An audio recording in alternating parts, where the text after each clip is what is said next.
Locally for the Carolinas.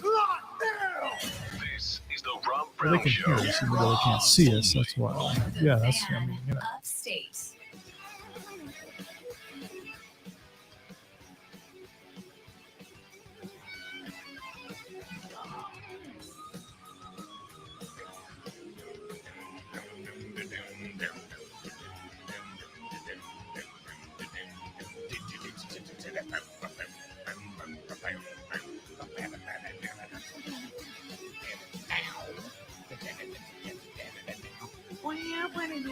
What up, y'all? Welcome in the Rob Brown Show's on your radio. It's the fan of Upstate. Howdy. How's everybody? Happy week. Midweek. Happy week. Just happy all the days. Well, yeah, I'm gonna have to listen later because you know the music doesn't go on the thing. So even it's the just, intro doesn't? No. Oh, well, that's cool. So Somebody it's on just the gonna be street just going got- dang, dang, dang. Down, Yeah. Uh-oh. Aaron Rodgers went 8 for 20 with 7 straight incompletions yesterday. What, in practice? It's over for the Jets. Look out. It's over for the Jets, y'all. They're done. You been watching Hard Knocks? I watched the first one, Yeah. and man, I'm concerned about something. I want to talk to Chris because I think changes were made that are causing everything to be recorded. Oh, good. Good start to the day. Yeah. Good start to the day. I watched the first one. I forgot it was on last night. I'll watch it maybe tonight or something. Robert Salah is an intimidating bleeper. You know what I mean? Like the dude's just, you know what he looks like? He looks like the bad guy in a Brendan Fraser movie from the mid 90s. I could also see him on some sort of FBI show. 100%. Yeah. Good guy or bad guy. Yeah. He can play either side, and I believe it. Robert Salah is an intimidating dude. I don't really think we should, frankly, talk Jets preseason football. But I do need to catch up on Hard Knocks. I'm a little concerned about the Jets. They look really good. I don't know what's happening, but Greeny is freaking out. He just went up and took the Aaron Rodgers Jets jersey off the wall, and he's just marching around the studio with it. What is happening, my guy? Calm down. It's his team, so he's just excited. I mean, you know. I mean, I get it. Okay, I don't want to talk about the Jets. We got too much other stuff to talk about. And we'll probably have plenty of time to talk about them during the season if they're as good as they look like they might be. I want you to know, in a throwback to a segment we did earlier this week, Lonzo, that yesterday evening. Uh-oh. Yeah. Yesterday evening, the fiance and I, because we are almost 40 years old, decided to once again have another date night. And where did we go, Lonzo? Where did we go on our date night? You didn't go see Sublime. Correct. You went to Costco. Correct. 2 for 2. Because about the time 6 o'clock ran around, I was like, I just want to not. I don't want to do anything. Well, it's those grueling days of you know what we do here, you know, all the stress. Yeah, it's very hard work. So it got to be about time to get dressed and head out to the concert, and I was like, nah, bruh. I'll get the reports from the amigos that are there. And she said, what if we go to Costco? And I was like, date night? And she went, oh yeah, date night. Lady friend loves some Costco. All right. She is in a great mood when we hit the Costco. So we're driving to the Costco last night, and we get on, what interstate is this? 385, 85, whichever one this one is right here. The one that brings you from Taylor's to here, right? You don't know the road that you're on when you Why do I need to? It's there every day. They don't move it. It's that you go out of my house, you go down that road, you take a left, you take a right, you get on the interstate. You're asking me about directions. That's not a good move. It's either 385 or 85. I believe I know that. Yeah, I believe it's 385. All right, whatever one wrong. it is. It is let's see. It's probably 85. 385 is over there. Sure. Why not? Because I do drive 385 every day. It is. All right. So I'm coming down 385 last night on my way to the Costco because a lady friend needed some romance in her life, and That's what gets it going. We're driving down 385, and ahead of us is a dude on a motorcycle. Now, I'm a motorcycle guy, right? Got Honda VTX 1300. Love that bad boy. Ride it all the time. Is this guy hopefully not on a crotch rocket driving in between cars? No, like I've seen quite a bit lately. He was on a big fat boy on a Harley Davidson. And again, as a motorcycle guy, I appreciate motorcycles. So like I see a motorcycle, it's like kids with fire trucks. I see a motorcycle. I'm like, ooh, look at that. That's a fun toy. Right. So we end up behind this dude. Yeah. I see sports cars and I just, cool. Sure thing. I cool nod. They cool nod. 100%. It's a thing. Us motorcycle dudes, we got like a wave we do to each other. Right. It's like a whole thing. Jeep guys have it. Corvette guys have it. Beetle guys have it. I don't know about Beetle guys. I assume they do. Say that 3 times. I know Jeep guys do. I know motorcycle guys do. I know Corvette guys do. So we're driving behind this cat, and I realize, Lonzo, that he is in light colored golf pants, and my man has on a massive case of swampicitis.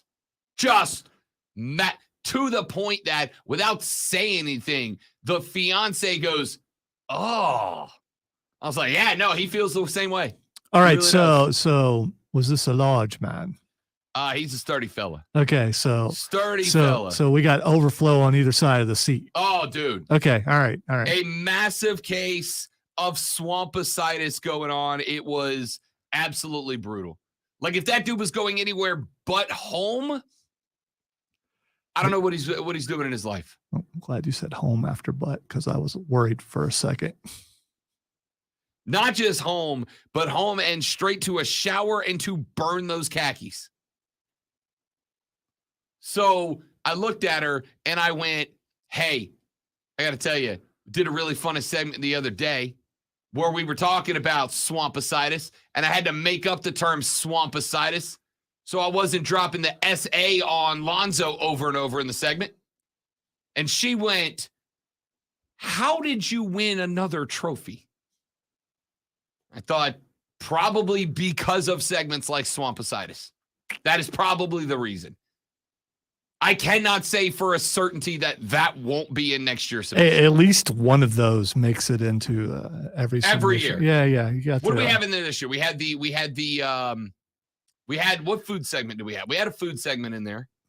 Did we? Yeah. I know we had Beamer Can't Dance. I know we had Shivani and the earring. Yep. We had sports in there too. Did we? Did we waste valuable time with I'm that? pretty sure we talked about moral versus morale victories. Yeah, that was in there for sure. Yeah. For sure. I don't know. Was bacon in there? I think bacon was in there. I think a bacon segment was in there. I think it was bacon. I think that's the food segment that made it. Bacon segment's got to be in there, right? Like, it's required.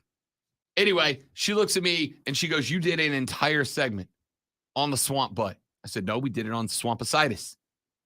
It's a chronic affliction that really impacts 30 young fellas in the southeast region of the United States of America. We all suffer. Especially this time of year. Yeah. We all suffer from it. And she just went, how did you win another trophy?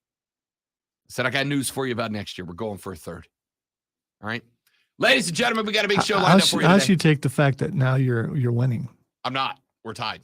Okay. Yeah. All right. She has 2. I have 2. Right. So maybe this is her way of getting in your head so you don't pass her up. Well, she was, again, for the record, our relationship is wonderful, but we're both uber competitive. And so when I told her that Zoe and I got nominated, she has 2 Star Awards as well for commercial writing and production. And so when I told her that I was nominated again this year, she's like, oh, congratulations. You can tie me finally. I was like, oh, dope. Cool. Yeah, no, I'm nominated for 2. And she went, oh. So then when I got one of the 2 and not the other one, I'm not entirely sure she wasn't like, don't worry. Listen, you're a finalist. You should be proud of that. You should be proud of the work you put in. And we're still tied, sucker. Wow. So she's got like 359 days left to gloat. She might actually be thinking that. That's just 100%. She might actually, 100%. Ain't no doubt about it. Texas said, speaking of Swampasitis, playing golf at 3 p.m. in June in South Carolina, your shorts will change freaking colors. Yeah, no, for sure. My man Lucas Glover brought the affliction of Swampasitis to the common knowledge. So if you're playing with if you got a foursome going out there, do you not get made fun of about that?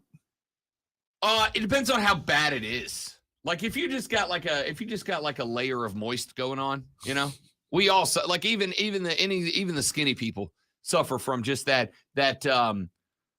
marine layer. That light, know what I mean? light sheen. Yes. Okay. When it gets to the point that your khakis are mistaken for gray, like, dude, those shorts don't match your shirt. And you're like, they did when we started the round. That's when you start getting the cracks. Get it? I got it. It was a good joke, but it's time to move on. We got a big show for you lined up today. Braves complete another dub over the Yankees yesterday. 5-0 win. Wow. Marcell Ozuna with the dinger early in the game. They might be all right this year. Hey, they're all right. They're not bad. On the flip side, Dodgers have now won 9 in a row. I am not as comfortable as everybody else saying that the Braves are faux shizzle your NL champions this year. Game over. They are still 5 games up on the Dodgers right now, but the Dodgers have won 9 in a row. They get one tonight. It moves to the 10. Y'all know I love me some last 10, right?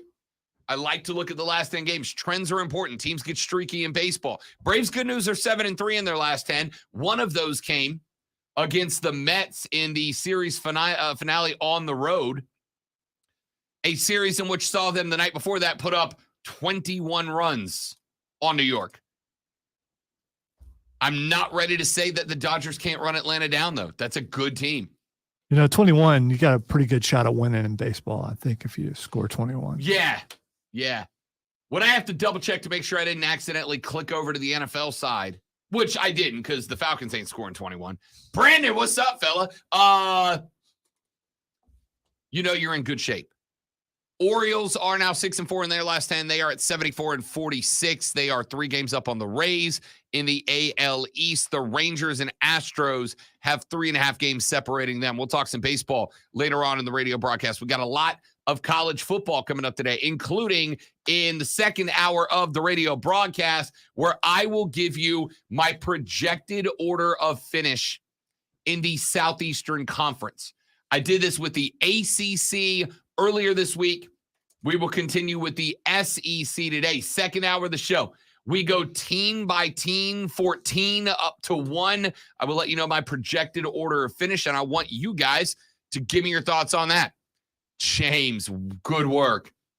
Said, hey, the Falcons scored 28 once. Yeah, they did. I remember that game very well. And if Brandon was still watching, he's not now. Anyway, we'll talk SEC projected order of finish later in the show. The NBA yesterday released not only the schedule of the in-season tournament that will run this year, but the name of it.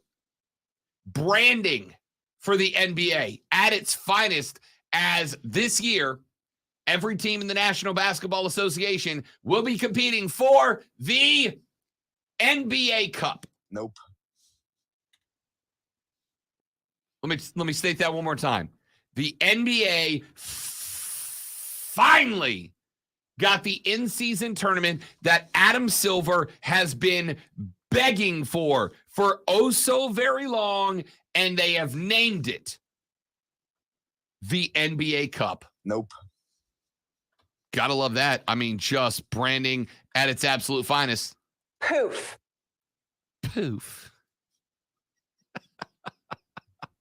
What a clip. So we'll get to that later on. I am not gonna lie. I'm still taking everything out of me, Lonzo, not to bring up Zuck v. Musk yet. Got Fight Club tomorrow. You know what? Are you promising me it's going to be in Fight Club? No, I'm not. Is it going to be in Fight Club? If it's not going to be in Fight Club, we're talking about it today. You keep suggesting it. I don't know. I haven't kept up with it. I haven't. I'm not into it like you are, I guess.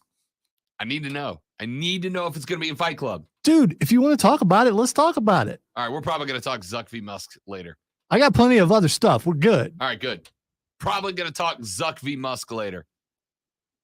A fight that I very much want to happen, but is not going to. We'll talk about that. Angel Hernandez is hilariously bad at his job. And for the, I don't know, second, third, fourth, fifth, 12th time, he brought a lawsuit against MLB, and a judge went, nah, dog. Nope. Nope. Nope. Nope. Nope. Nope. Nope. Thanks, Darby.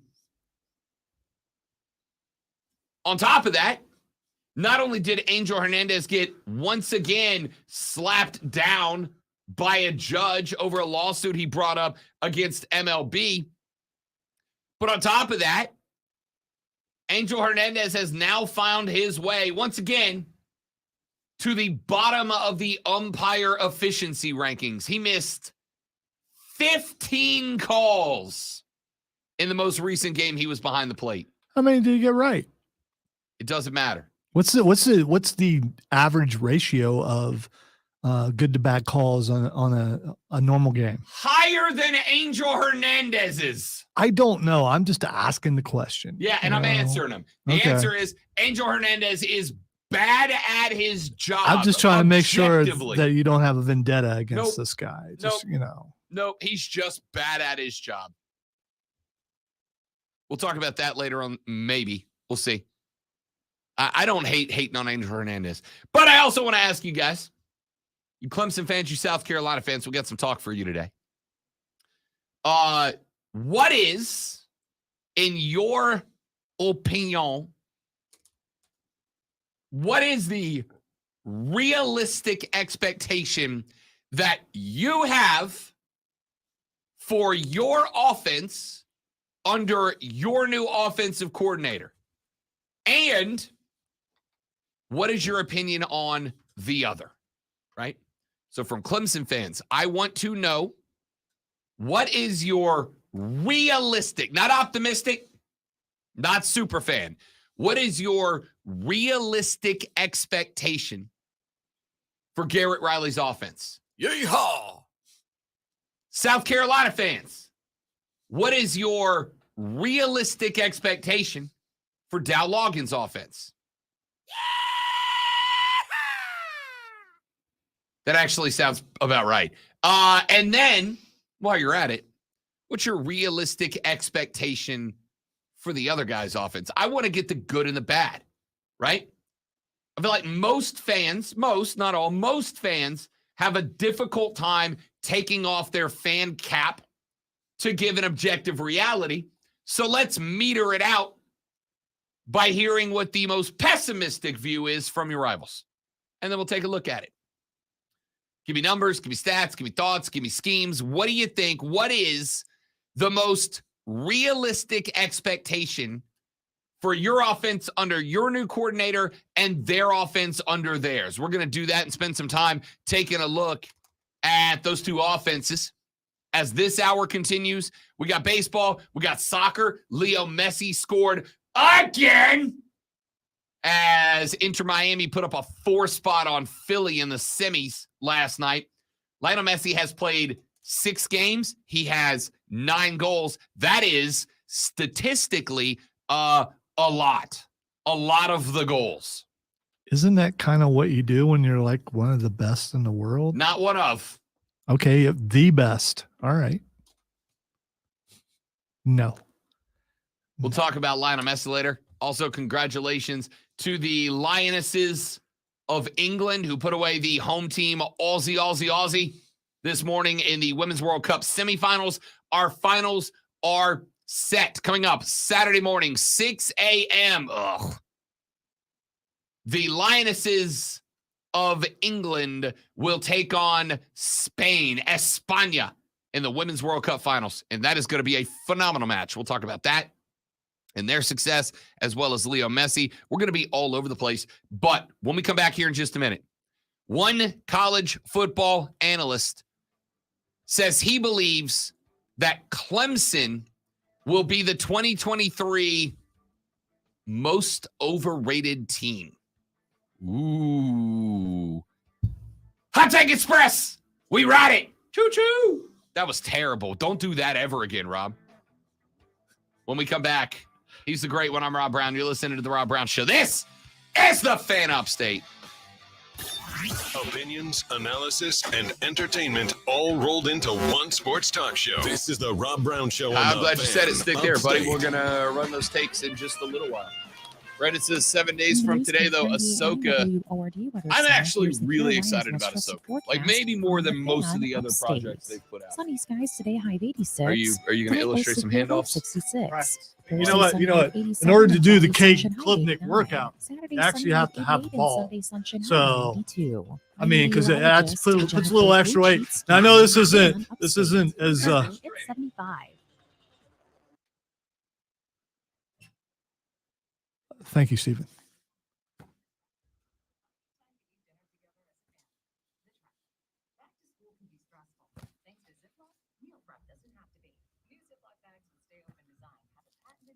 That is cool.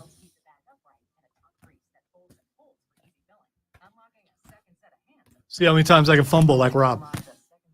And yes, you can tell him I said that because we all know how much he fumbles. eBay Motors. Okay, easy now. You're teaching a kid how to parallel park. Ouch. Turns out place to do it by feel.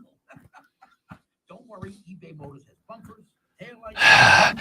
Keegan, listen, here's the problem. I have to be careful because, you know, I already have enough that kind of is could be taken negatively. So moderation. And I got to be honest. I know he didn't like doing it, but I enjoyed the choo-choo. What? I thought the choo-choo was really good. I thought it was appropriate. I thought it was placed in the show exactly where it should have been. I thought it was an award-winning choo-choo. And if you go back and watch the video, I started to push the button to comment, and I did not because I couldn't add to the perfection. And sometimes it's better to know when to not say something. So it will not make the cart library. It might for me. I might run myself for that. That was terrible. Babbel, language for life. Celebrating 10 million subscriptions sold. Now try Babbel for free at Babbel.com. Just go to Babbel.com and start learning a new language today. That's Babbel.com. Babbel.com. Hey, Mike, what are you doing there? You know, that's a good question, James. And I don't care. I put some thought into that one. I really did. As far as Ahsoka goes, I am looking forward to it. I've watched some of Rebels to get myself acquainted with the with some of the characters that are in it because I wasn't quite sure who they were, and now I'm pretty sure I know the majority of them. There was no way I was going to watch like 7 or 8 seasons, however many seasons it is in time.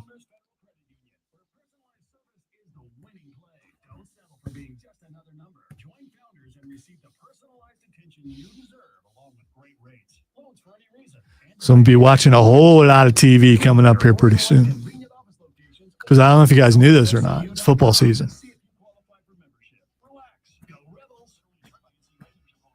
Is it just me and my optimism? Or did I feel just a touch of chill in the air this morning? Just a briefest of. Oh, trust me, you did because it made my air stop working. So that's how I know for sure. It's still going to be 98 damn degrees tonight, right. But it felt just the fingertip of chill. Yeah. It's been a cooler summer than what we've had before. So I mean, for a while. I think we've only had like one heat index warning day, and that was like this week. But it is getting daylight later. It's almost football season. It'll be September. It'll still be 90 here, but you know.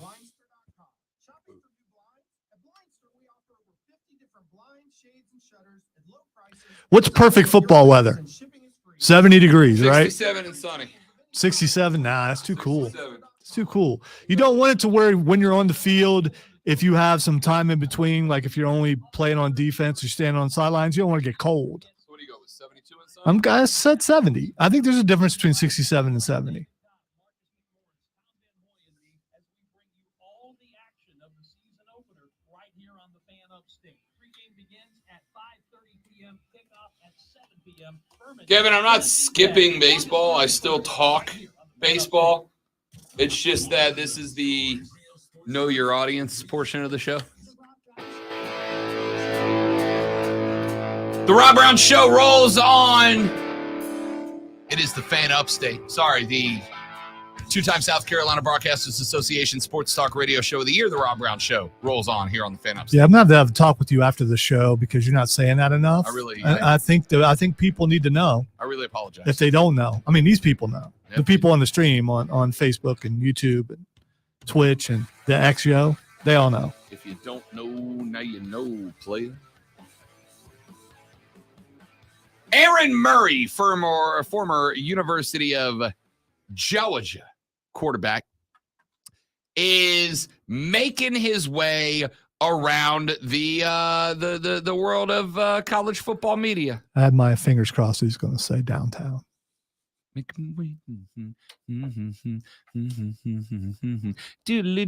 acting like he doesn't know the words. He knows the words.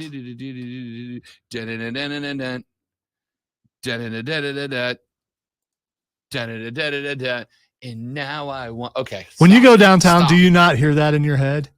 Anytime I hear the words "making my way," you're the one who said it. So I think it's influenced how you spoke, began this segment. Okay, all right, stop it. So Aaron Murray is making his way around the college football media world. He is throwing his old hat in the metaphorical ring. He was on a show called Snaps with Aaron and T-Bob. You know who T-Bob is? T-Bob Abear is Bobby Abear's kid. Yes, he goes by T-Bob. Is it like a Cajun sounding T-Bob or a Southern sounding T-Bob? Or is it like this is my rap name, T-Bob? His daddy was Bobby Abear, the Cajun cat. Right. I know. Okay. I just wanted to clarify so I can hear it in my head every time you say T-Bob as Ed Orgeron saying T-Bob. T-Bob Abear, the little tigers. Or Farmer Fred from Waterboy. Oh no, we suck again. There's a clip I got to grab after the show. Can't believe I haven't thrown that one in there yet. Yeah, but when would you use it? A shocking number of times. So anyway, Aaron and T-Bob were having a conversation where they were talking about who's over and who's underrated in the AP poll that dropped. And Aaron Murray said his answer is, and I quote, I still think Clemson. You're going to see a Clemson team that ends up somewhere closer to 15 when it's all said and done, which I guess isn't a massive drop. But when it comes to Clemson football, where they've been over the past decade, kind of losing control of the AC over the past decade, Aaron, decade, maybe like 3-4 seasons. No, they've been pretty good for the last decade. Yeah. They have. Anyway, where they've been over the past decade, kind of losing control of the ACC, Florida State on the rise, and we'll obviously see what Miami does this year as well. To me, we've thought about Dabo a little bit, maybe not being in touch with this new college football. I think if Florida State continues to do what they're doing on the recruiting trail, you see they're dominating. If they do in the ACC, say North Carolina and Miami also have good years and Clemson's just good, not great, like a 9-3 team, I think that's a massive blow to that brand, end quote. Of course, Clemson last year finished the season 11-3, but they were a perfect 9-0 in the ACC. So I'm not exactly sure where Aaron gets losing control of the ACC because they were, again, undefeated in it. Ranked 12 in the final coaches poll, but of course that came after a 31-14 loss to Tennessee in the Orange Bowl. And again, nobody cares about those. I am at the point where bowl games are in the same rank as preseason polls for me. Are they important? Yes, but not for the reasons that you think they are. There's like bowl games, preseason polls, and NFL preseason scores. Are they important? Yeah, but not for the reasons you think they are. Well, this is the last year you can say that. Next year, more bowl games will be important. Correct. But there's The heck did you just do? I gotta tell you, if it hurt them as much as it hurt me, I don't know what that was. yeah, but I don't know how I did that. hey, man, don't do that anymore. That was weird. NFL preseason game scores, bowl games, and preseason polls. They are important, but not like life or death important. They're important because of the things that they tell you about the teams involved, right? I don't care what the final score for a bowl game is. What I care about is seeing the extra practices, if those are utilized correctly. What I care about seeing is the young guys who get their shot at filling in for the guys who are leaving. Do they step up in competition? That's it. The score doesn't matter. They're like the points in whose line is it anyway. They don't matter. So I'm gonna go 11-2, 9-0 in the ACC. Anyway, 2022, Clemson missed the college football playoff for the second straight season, but still posted their 12th straight season with at least 10 wins. In the ACC title marked the Tigers' 7th conference crown in the last 8 seasons. They kick off against Duke on September 4th. I'm just going to say, Aaron, I actually don't disagree that the conference is catching up with Clemson. But I do think there is a difference between catching up with and, oh my God, everything's on fire. It's not. It's not. Clemson showed that there's still a destination with the hiring of Garrett Reilly. That dude was the single most sought after coach in the offseason. That's not a question. That's a statement. Garrett Reilly was on everybody's radar who needed a new OC. And where did he I land? gotta say, is this dude better be good. He better be, for all the hype and all the controversy and everything that happened with his hiring. He better be good. He brought Max Duggan to New York as a Heisman finalist and Texas Christian University to a national championship game last year. And they imploded in the final, but they did it against Georgia. They were that fourth team. There's always that fourth team who doesn't belong there. And thank goodness we're going to 12. That will weed that out. I mean, I'm not saying you're wrong. Not saying you're wrong. But Georgia was like real good last year. The real national championship was between Georgia and Ohio State.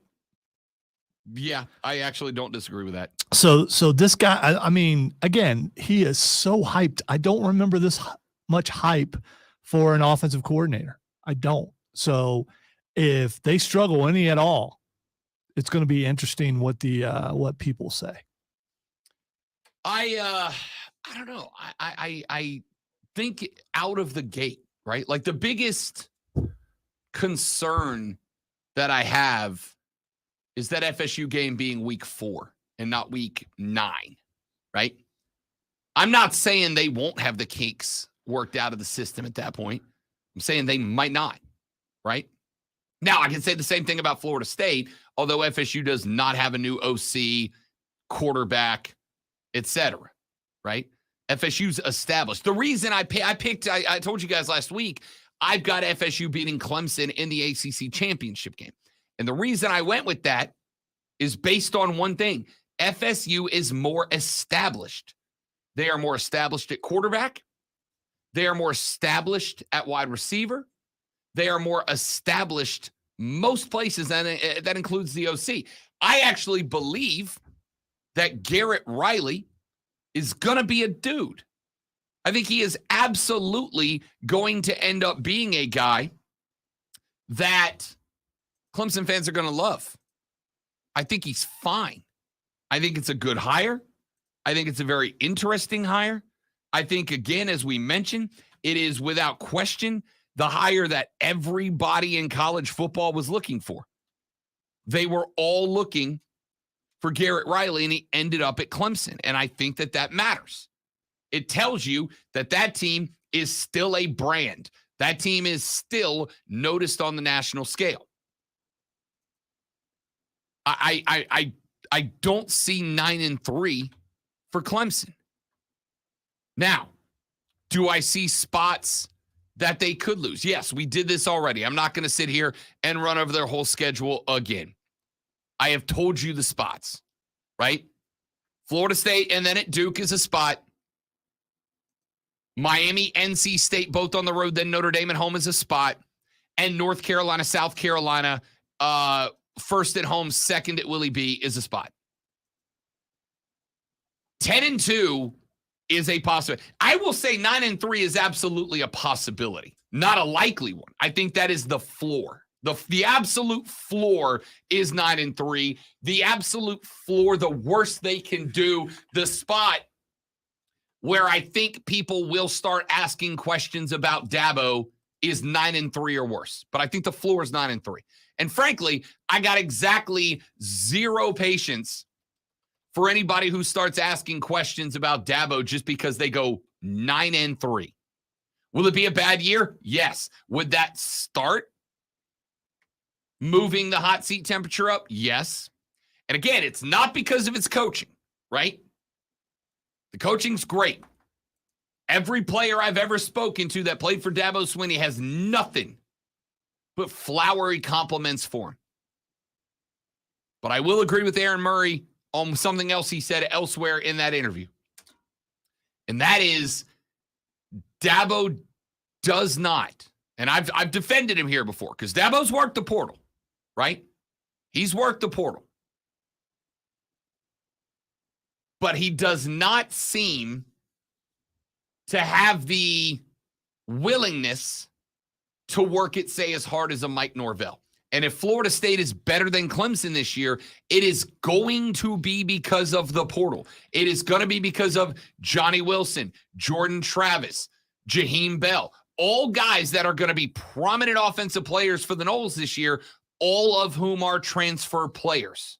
Do you think that it has something to do with how they vet their players and the kind of player that they're looking for, that it's harder for him to do it in the transfer portal? Because you're not going and sitting in the kid's living room, talking to his parents, talking to his friends, all that kind of stuff, finding out what kind of person they are. And you can't do that as much in the transfer portal. Yeah, no, I absolutely think it has something to do with that. I absolutely think that there is something to be said about that. And if you look at how he's built things in the past, it hasn't failed. So why go totally against that? Because at this point, I don't think you have a choice but to anymore, right? Like I get the concept of wanting to go get Clemson guys. I get the concept of going to get guys who want to be here. We want to be part of this and what you're doing. And I respect that, right? I get that. I understand that. But I also think you are at a point where you don't really have the luxury anymore of allowing other guys to float out away from you that have the talent to plug gaps in that system. I think you are kind of at the point where you've got to be willing to bring in guys that played elsewhere, right? Because I know that there's a lot of people, and some of you guys listening are like this, right? If a guy hits the portal, you start hitting him with tags like disloyal. You start hitting them with tags like uncommitted, as opposed to going, that's a kid who wants to better himself, who wants to find a better position for more success. You know, like everybody else in America, by and large. And I think that to some degree, though he has not admitted it, well, if you take a look at some of the quotes, you can read into them. I'll put it that way. I think Dabo's a guy who wants guys who want to commit to and be a Clemson Tiger. Coach, I don't care if I never see the field. This is where I want to be. And I understand that. I'm just telling you that's an old school mentality that is going to get you in trouble. That mentality of, hey, you know what, Coach? Even if I never play a snap in this helmet, I want to be a Tiger. Again, I very much understand that mentality. I very much get it, right? If we're going to hire somebody to come work at this radio station, hell, when I got the job here, what was one of the questions I got asked? Where do you see yourself in 3 years, 5 years, 10 years? Do you feel like this could be a long-term place for you? The answer is yeah. Told the boss, I love this place. If I ever leave, it'll be because I get an offer that I come tell you what it is and you go, congratulations. That's awesome. That's it. Mike Norvell's the opposite. Norvell goes, that guy makes this position better. Get him the hell in here. He looked at 6'7" Johnny Wilson out of Arizona State and said, wait a minute. You're giving me a 6'7" guy with a 4.7 40 who, as long as the ball is underneath the lights of the stadium, he can go up and get it? That makes me better. Jaheim Bell is the perfect example, right? Because I am sure there are a lot of coaches. Lonzo, you looked at this. There are a lot of coaches that would have looked at the drama from his mama with Jaheim Bell, right? His family all up in the newspapers talking about he's not getting played enough. He's getting, which, by the way, they were right. Respectfully, they were right. But a lot of coaches, I think, would have taken the Lonzo mentality and went, man, I don't need that around my program. I don't need to have a kid that I got to worry every week. Is his mama and daddy going to start dropping bombs on Twitter that are going to make me look bad? But Mike Norvell looked and went, yo, this kid's a freak. He is built like a professional wrestler. He's got speed. He's got hands. And, oh, by the way, we can plug him in the backfield because he proved at South Carolina he can run the ball like a fullback too, and he's willing to, right? So Norvell said, forget all the drama from his mama. That kid makes our tight end room better. Let's go get him. And they did. And if, big if, capitalized, underlined, italicized, and bolded, if Clemson starts to get past starting this year, because it did not happen, starting this year, that's going to be the reason why. The reason why is going to be because other coaches are willing to take risk to bring in high-level talent that makes their team better, and Clemson is going, we just want a guy who wants to wear the tiger paw, whether or not he is going to be a megastar. Do I think Clemson's overrated? No. They're starting at number 9. I think 9's a fine slot for Clemson. And again, I picked FSU to win the conference. I got them at 8. That's a fine slot for Florida State. And we're going to find out by week 4 which of those is too high and which is too low, if any, right? If Florida State comes out and beats LSU, that game in week 4 gets way more interesting all of a sudden. Not that it's not already. Aaron Murray is wrong. Clemson is not the most overrated team in football. They're at 9. If they were at number 2, yes, I'd agree with this take. I don't think you're there yet. I don't think Clemson has proven they're a top 4 team in college ball. But they're not at 4 or 3 or 2 or 1. They're at 9. That's a good slot for them. We're going to find out. I do want to talk more about Will Shipley later in the show, though, as well. Let's take a break. We'll come back here in just a minute, wrap up the first hour of the show. Clemson fans, your thoughts on Aaron Murray's comments. Is 9 too high, too low, just right? If Clemson does go 9-3 and not play for an ACC title this year, are you going to start being concerned about the program's direction? Looking for you, Tiger fans. 844-326-3663 is the number to jump on the show. The Rob Brown Show rolls on. It is the Fan Upstate. I wondered if you were going to sneak that in there at the end. DJ Chark, do. Carolina Hurricanes have extended their arena lease in Raleigh through 2044. PNC Arena will undergo extensive renovation. The area around it will be converted into an entertainment district. Around the Miners Tuesday. All right, guys, be back in 30 seconds. Don't go nowhere.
out of those joints again. Call QC Genetics now for your free. All right, I need to issue an apology. I said Farmer Fred. I've been corrected. It was Farmer Fran. In my defense, I was thinking Farmer Ted from 16 Candles. So I had those two mixed together, which is a weird thought. Yep. I'll do better. Maybe. I was embarrassed, frankly. That's not something an award winner does. And, I guess I'm in the decline. What can I say? Because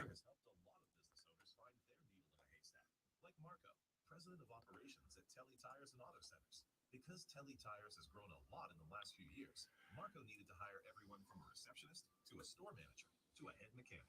ZipRecruiter helps me find all the right people, even the most difficult jobs to fill. ZipRecruiter helps me keep my business running. Take it from Marco and millions of other businesses who use ZipRecruiter. ZipRecruiter can help you find the needle in the haystack. See why 4 out of 5 employers who post a job on ZipRecruiter get a quality candidate within the first day. And right now, you can try ZipRecruiter for free. That's right. I will answer for him if he hasn't answered. No, he did not go see Sublime. He went to I did Costco. not go see Sublime. He went to Costco. He went to Costco. Well, that's what you said in the first segment. You said you were going to go to Sublime, but you then I went. went to Costco. Correct. Yeah, so I was just. Fiance wanted a date night, I was recapping. and Costco also is a recapping. wonderful date night. Although we did the thing where we walked in with a list of 6 items and walked out with $300 in groceries. However, I did find a box of 42 carb-free, low-cal, semi-sweet granola bars. They're all in my bottom desk drawer. My whole bottom desk drawer is. I don't know why you need to tell everybody where they are exactly. Is that so? Really, just telling you. The stream just happens to be here. Yeah, I was gonna say this. Is that to say if some In case you go want a granola missing? bar, Yeah, there's it's, 42 in there. yeah, I'm good. There's 41 in there now.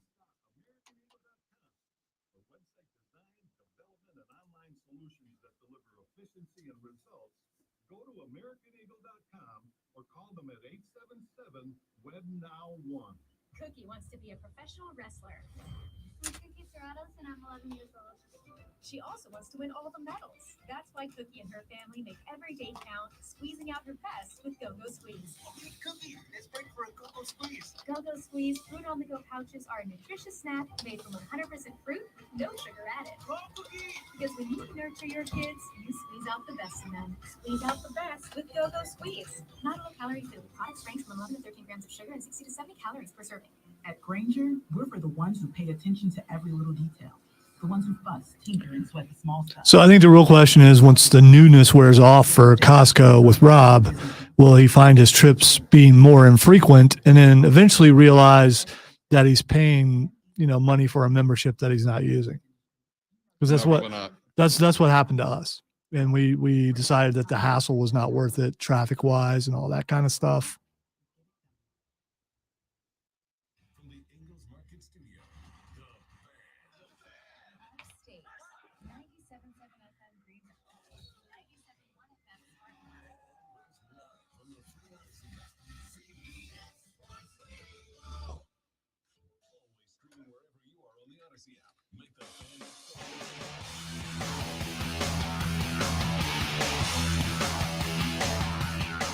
The Rob Brown Show rolls on. It is the Fan Upstate. Robin Lonzo with you. Text just says, Rob, how long does Garrett Reilly stay? I mean, why is he not the HBC? I don't know is the answer, right? I don't know. I think Garrett Reilly will one day be a college football head coach. I think college football this past offseason proved that Garrett Reilly is a hot commodity. The question mark is, when does he decide to make the jump and where? I think, there's a ton of variables here, right? Like, is Lincoln Riley ready, desiring, want to take the Tony Elliott path, right? Tony Elliott decided to go to a college football program in the Power 5 who is struggling at Virginia, and it has not gone well for Tony Elliott so far. Now, granted, there's a lot of stuff going on at Virginia that he had to deal with, but let's not pretend everything's going swimmingly for TE. Can you name a Clemson assistant coach that's went elsewhere and was successful? Not off the top of my head. I'm not saying there's none. Not off the top of my head. I mean, why is that? Is that the system? Is it? I'm just, I don't know. I mean, you've got his last two guys are both struggling right now, right? Brent Venables at Oklahoma. Now, I'll say this. The AP poll that dropped has Oklahoma surprisingly high, right? Oklahoma checked in at, where was it, 20? For a team that was not good last year. Now, they do have them behind Wisconsin, Oregon State, TCU, Kansas State. But 20. And frankly, I don't know. Tony Elliott at Virginia. Unranked, no votes received, if I recall correctly. So, no, there's not a lot of success. But again, I don't know. I say this respectfully to the rest of these guys. But I don't think that Garrett Reilly's on that level, right? All the other guys that Clemson has put into coordinator positions under Dabo Swinney have all been Dabo guys. The news story with Garrett Reilly was not it was partially they got the hottest name in the coordinator transfer portal. Let's call it what it is. It's not that they got the hottest name in the in the coordinator transfer portal. The news was that, and Dabo's been asked this to his face. I know that because I watched Mark Ryan do it. Coach, you have always hired and promoted within the program. This is the first big coup de grace move that you've made from the outside looking in. Why is that? Right? And he's going to go on about how good of a fit he is and how he meets all the values and all that. And that's all well and good and probably true. And I'm good with all of it. But I think that's kind of the example there now, right? Like that's kind of the example there. Because you look at Jeff Scott, Joey B mentioned Billy Napier down at Florida. Florida's over-under win total this year is 5.5. I am sorry, but I can't put all that on the last guy. 5.5. It's ridiculous. That's an F. So, and by the way, that's if you put Billy Napier in the Dabo coaching tree. Some will put him in Saban's, but whatever. Point here is they took a big swing with Garrett Reilly. Joey B said if Cade Klubnik turns into the quarterback everyone said he would be coming out of high school, he'll get a big-time HC job. That's right. So I don't think Garrett Reilly's going to take a job at a Virginia. He's going to hold out for a Texas. A Michigan, maybe. But we'll see. Let's take a break. We'll come back. Your SEC projected order of finish. We'll do that next. I'm Rob. He's Lonzo. The Rob Brown Show rolls on. It's the Fan Upstate.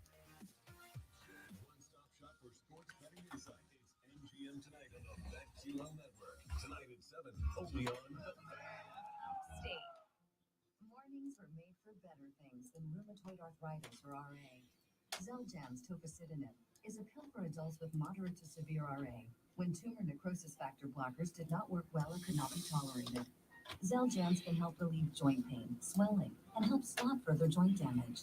Xeljanz can lower your ability to fight infections. Don't start if you have one.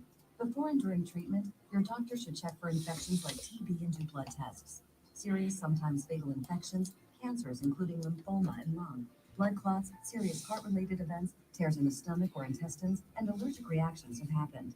People 50 and older with heart disease risk factors have an increased risk of death. Tell your doctor if you've had hepatitis B or C, have flu-like symptoms, are prone to infections, or have ever had a heart attack, stroke, clot, or other heart problems, or swelling of lips, tongue, throat, or hives. Ask your doctor about prescription Xeljanz. Visit Xeljanz.com or call 1-844-XELJANZ. I'm Mark Ryan. If you're like me, you're no interior decorator and you need a bit of help putting together an outfit that pumps. I'm beyond great. So the new day we're on the Practical Joker thing. Move your boat next time. Yeah, move your boat. Oh, so you finally watched it? Yeah, incredible. I don't have a boat. I don't have a boat, bro. They were on the Practical Joker thing for Kevin Hart, and I can't tell if it's scripted or not. To me, it looks scripted, but it may not be. They got Big E pretty good, though. Yeah. Oh, they pranked their own boys? It went both ways. First Big E pranked them, and then they pranked Big E.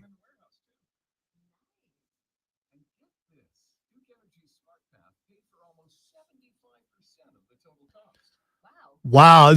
So you're saying, James, that he's ambidextrous? Ambidextrous. I didn't see that coming. I am not, so I can only hand off to the right. Let me try it though. Let me see if I hurt See something. if you still got it. It just don't. It doesn't feel right. I mean,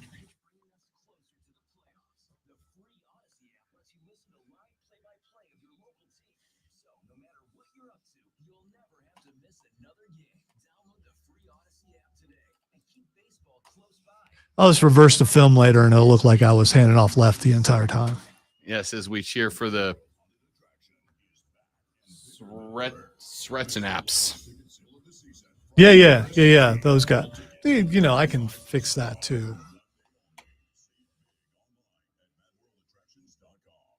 Some days I cover up because of my moderate to severe plaque psoriasis.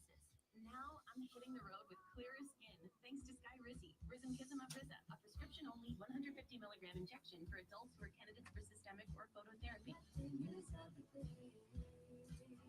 Sky Rizzy, 3 out of 4 people. I don't know. Since you've declared yourself old, we already knew I was. We're getting more old people commercials for our. We kind of are. Yeah, I mean, You're really not wrong. yeah, I mean, these are come from corporate, so it's not like but still,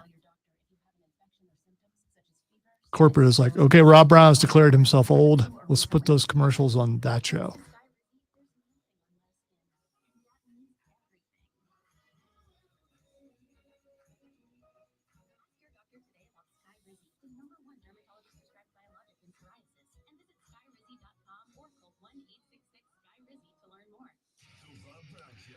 Yeah, James, some people take it way too serious. They do.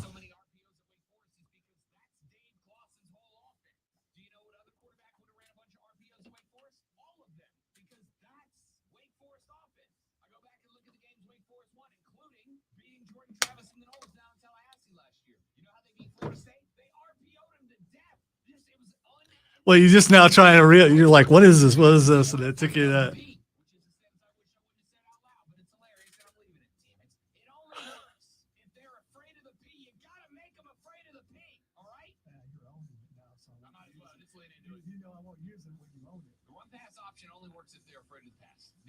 Offenses make them afraid of the P. If they're not afraid of the P, they're not afraid of the O. And the last thing you want to do is get P-O'd. I'm just giving you material right now. I'm just throwing red meat at Lonzo.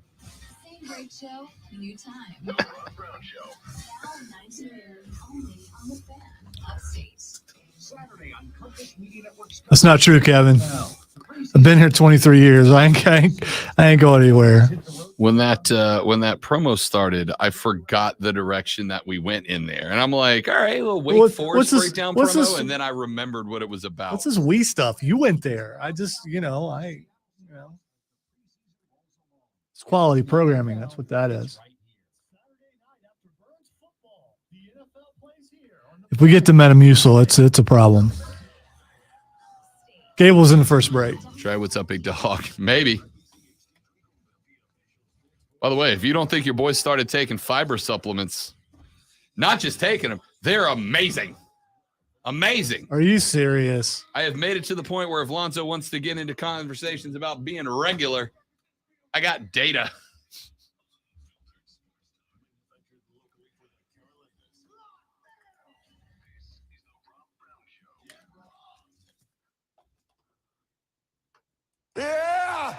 Yeah. Ladies and gentlemen, our numero dos of the Rob Brown Show goes now. This is the Fan Upstate. Howdy, y'all. Welcome in. Good to have you. Hope you're enjoying your day. Hope you're enjoying the show. Hope life is treating you well. I am Rob Brown on the other side of the metaphorical glass. This AM is the sheriff of sports talk himself, the great one. Lonzo's here. Lonzo is a superstar. Phone number is 844-326-3663. 844-326-3663. You may text us at 71307. 71307 is the number. That is the carpros.com text line, which you can text and start that text with the word fan, F-A-N, fan. Now, I am going to throw at you. I asked for this back in the first hour. We got a couple of texts. We'll hang on it now. What is, in your ever so humble opinion, what is the ceiling and what is the floor for your offense under your new offensive coordinator? Garrett Reilly at Clemson, Dowell Loggains at South Carolina. And what is the ceiling and the floor for them, right? I want both from you. What is the ceiling for you with your new OC? What is the ceiling for them with their new OC? And I want you to be like me. Fandom goes out the window. I want you to honestly evaluate this. Joey B said in the last segment that if Cade Klubnik is made to look like the guy that Clemson fans think he is, Garrett Reilly's going to be an HC somewhere else sooner rather than later. And I don't disagree with that. But is that within the realm of realistic possibilities in year one? And I think the answer is yes. It's very much within the realm of possibility. It is absolutely possible that Garrett Reilly turns Cade Klubnik into that dude. But I would say that possibility exists at South Carolina as well, right? Dowell Loggains is bringing a more pro-style offensive tactic to Columbia this year. Spencer Rattler is a guy, in my opinion, that is built for that type of offense, right? Lincoln Riley at Oklahoma was running a much more wide open offense. And I think Spence can fit into that. But Spencer's got arm talent. Spencer's got the ability. The only question is the decision making. And in an air raid style offense, a Lincoln Riley style offense, that decision making has to not only be top notch. It not only has to be just about perfect, but it has to match with the arm talent. Now, that's not to say it won't be the same way in the pro style, but the pro style takes something off the table. It takes off the table, hey, you're going to be facing a heavy rush more than you're not, right? A pro style is going to put a lot more tight end blocking on the table, a lot more running back blocking on the table. It's going to give them extra blockers more than it doesn't.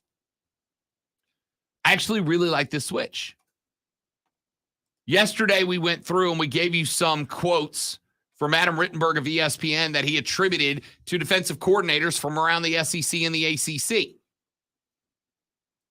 Spencer Rattler, pardon me. Spencer Rattler was labeled as he's got the arm talent. It is that the decision-making has suffered. Well, let's go back to last year.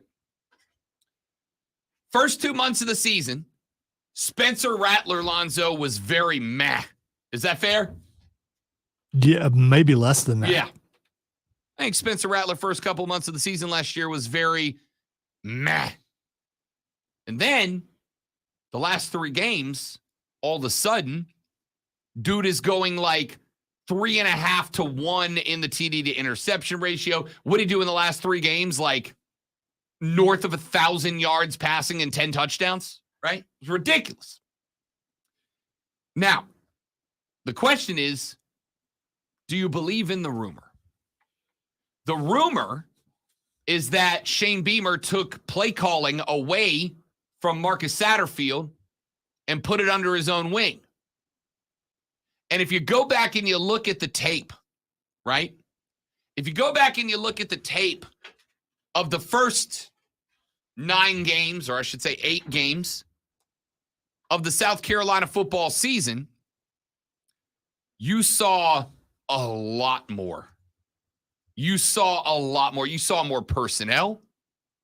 You saw more formations. You saw a lot more looks, a lot of different tactics in play that, frankly, I don't think needed to be there. It was overly complicated. And then, again, if you believe the rumor, when Shane Beamer took over offensive play calling duties, that shifted like a lot. All of a sudden, the personnel groupings, I don't remember the exact numbers, but it was something like in the first 8 games of the season, up through that L against Florida on the road, which was an absolute embarrassment.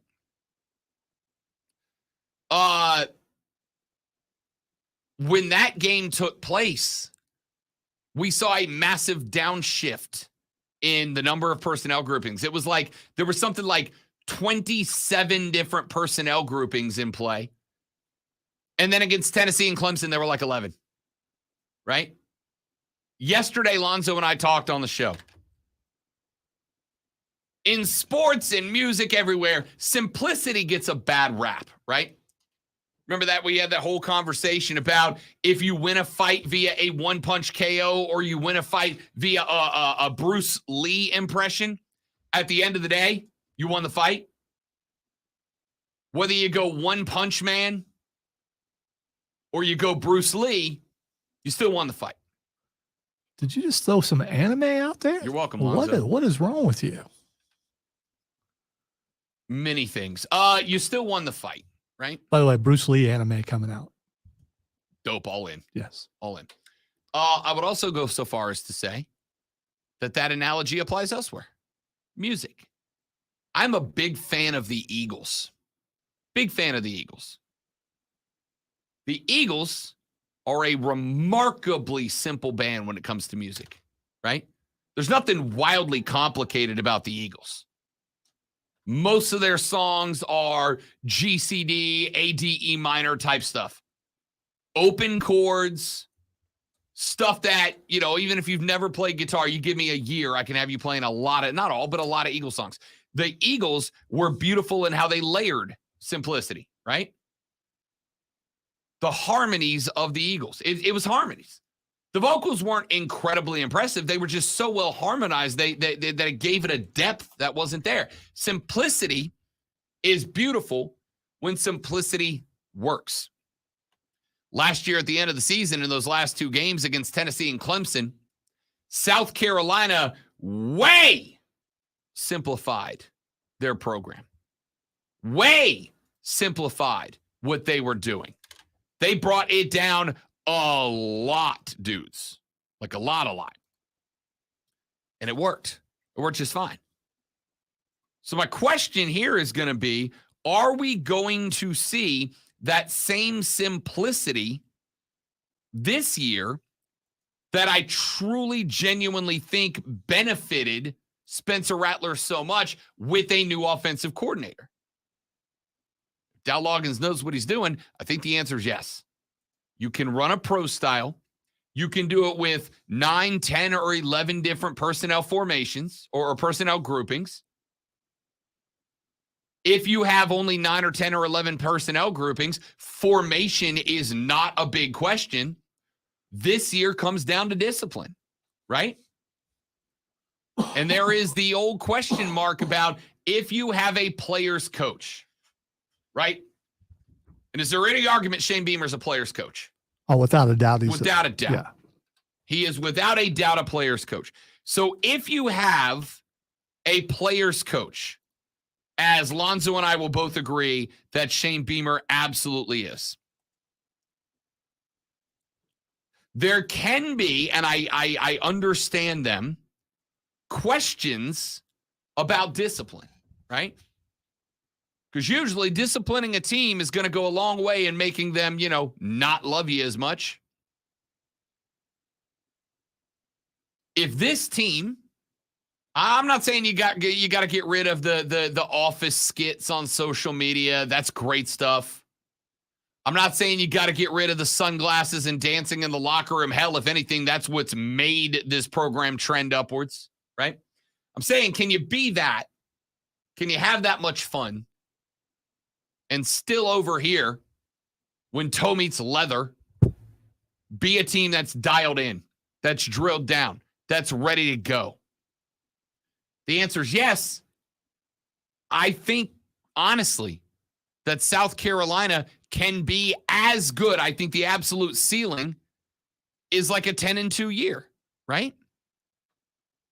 Lonzo and I went down the schedule earlier. Lonzo said that a double-digit win total is not just reasonable, but that's his expectation. 10-2 is the expectation. I think 8-4 is my reasonable expectation. I think 9-3 is possible. I think anything above that is a big, big ask, right? But I think 8-4 will be a step in the right direction. And I think if this team is dialed in, I think if this offensive side is drilled down and disciplined in a Dowell Loggains pro-style set, they'll be fine. Now, I'm not going to sit here and blow smoke up the proverbial skirts. I still have questions about Dowell Loggains, just like I did about Shane Beamer when he got hired, right? Go back to when Shane got brought in. Hell, I think I was still working with Diesel at that point in time. I said, look, I don't know what this guy has that makes him head coach material. I don't know. I don't know what it is. He's never been a coordinator. He looks like a Nepo baby, right? Would he be Shane Beamer if he was Shane Smith? Would he be Shane Beamer if he was Shane Johnson? Or is he Shane Beamer because he's Shane Beamer? And I got to tell you, he's answered those questions. Twice over, in my opinion, he's answered those questions. It's not going to stop me from questioning Dowell Loggains, right? We had Shane on this show, and we asked him point blank, why Dowell Loggains? We got a promo running about it, as a matter of fact, because I thought it was a good answer. But, pardon me, if I don't take without a grain of salt a boss answering the question of why did you hire this employee with anything but a glowing review of it, right? I have questions. The dude failed at this job at the NFL level. Yes, it is dramatically different. But not only did he fail at the NFL level, but he failed miserably at the NFL level. He was voted by his peers the worst OC in the league, if I recall, twice. Then he went back to Arkansas, and what did he do at Arkansas? Was he an offensive coordinator at Arkansas? Nope. Was he a quarterback's coach? Nope. He was a tight ends coach. Tight end. So unless you're running a tight end exclusive offense, I have questions, and I think that they are fair. But I will say this, and this is where I'm going to give him the quote, or I'm going to give him the credit, I should say. Where I think we're going to give this higher credit is this. Shane Beamer, I think, at the end of last year, recognized where this team was offensively, right? I think he recognized what this team is, where this team is, what this team needed. I think he recognized how to get more out of the offense. Simplify the personnel groupings, streamline the personnel groupings, streamline the number of formations you run out of in those personnel groupings, simplify the offense. And when he simplified the offense and he let his talent players take over, they went out and got 63 hung on a top 5 team in Tennessee. They went to Death Valley and knocked off for the first time in almost a decade the Clemson Tigers. So the good news is I feel like Shane knows the offense.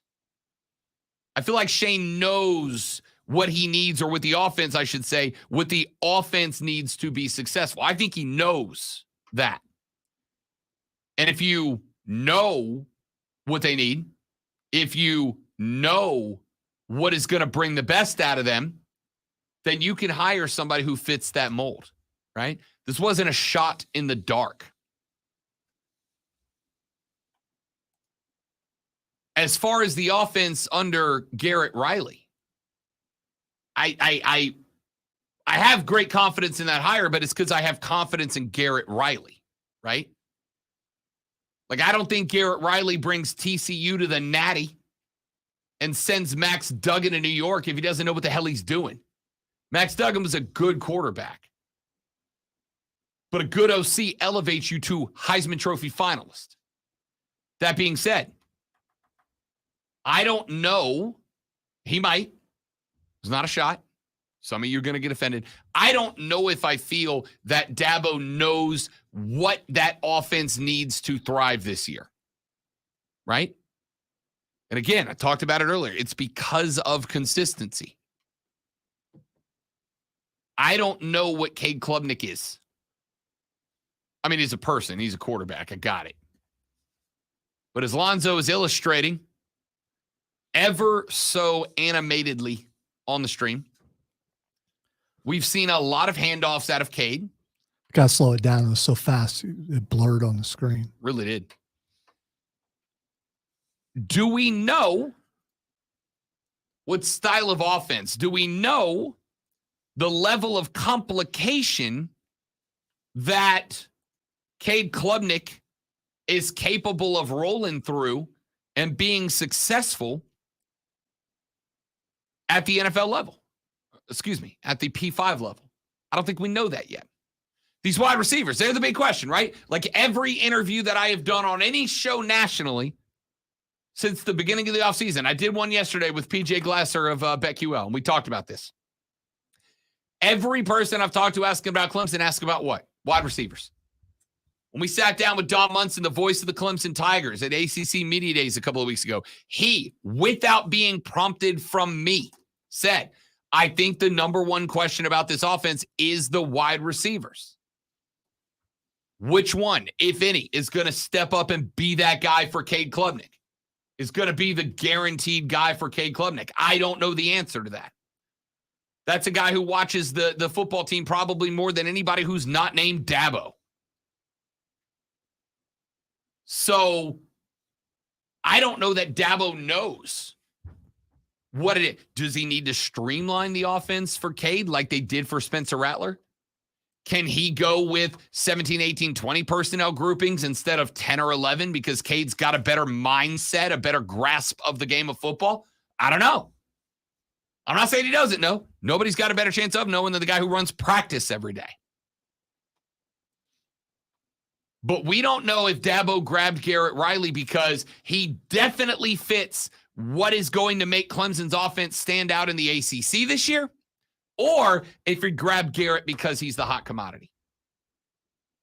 This may shock you. Rob Brown has many times spent more money than he needed to purchasing something that he didn't need to because it was the hot commodity at the time, right? I've done it. We've all done it. You just get that compulsive purchasing. You look and you go, damn, everybody's on this thing, right?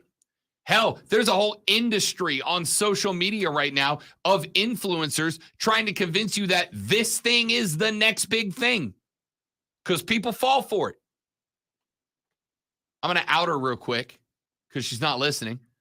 But the fiance's fallen for that. There was a fitness guru on YouTube, on TikTok a while back that the fiance suffers from migraines every now and then. Lonzo knows about that struggle. I know about that struggle.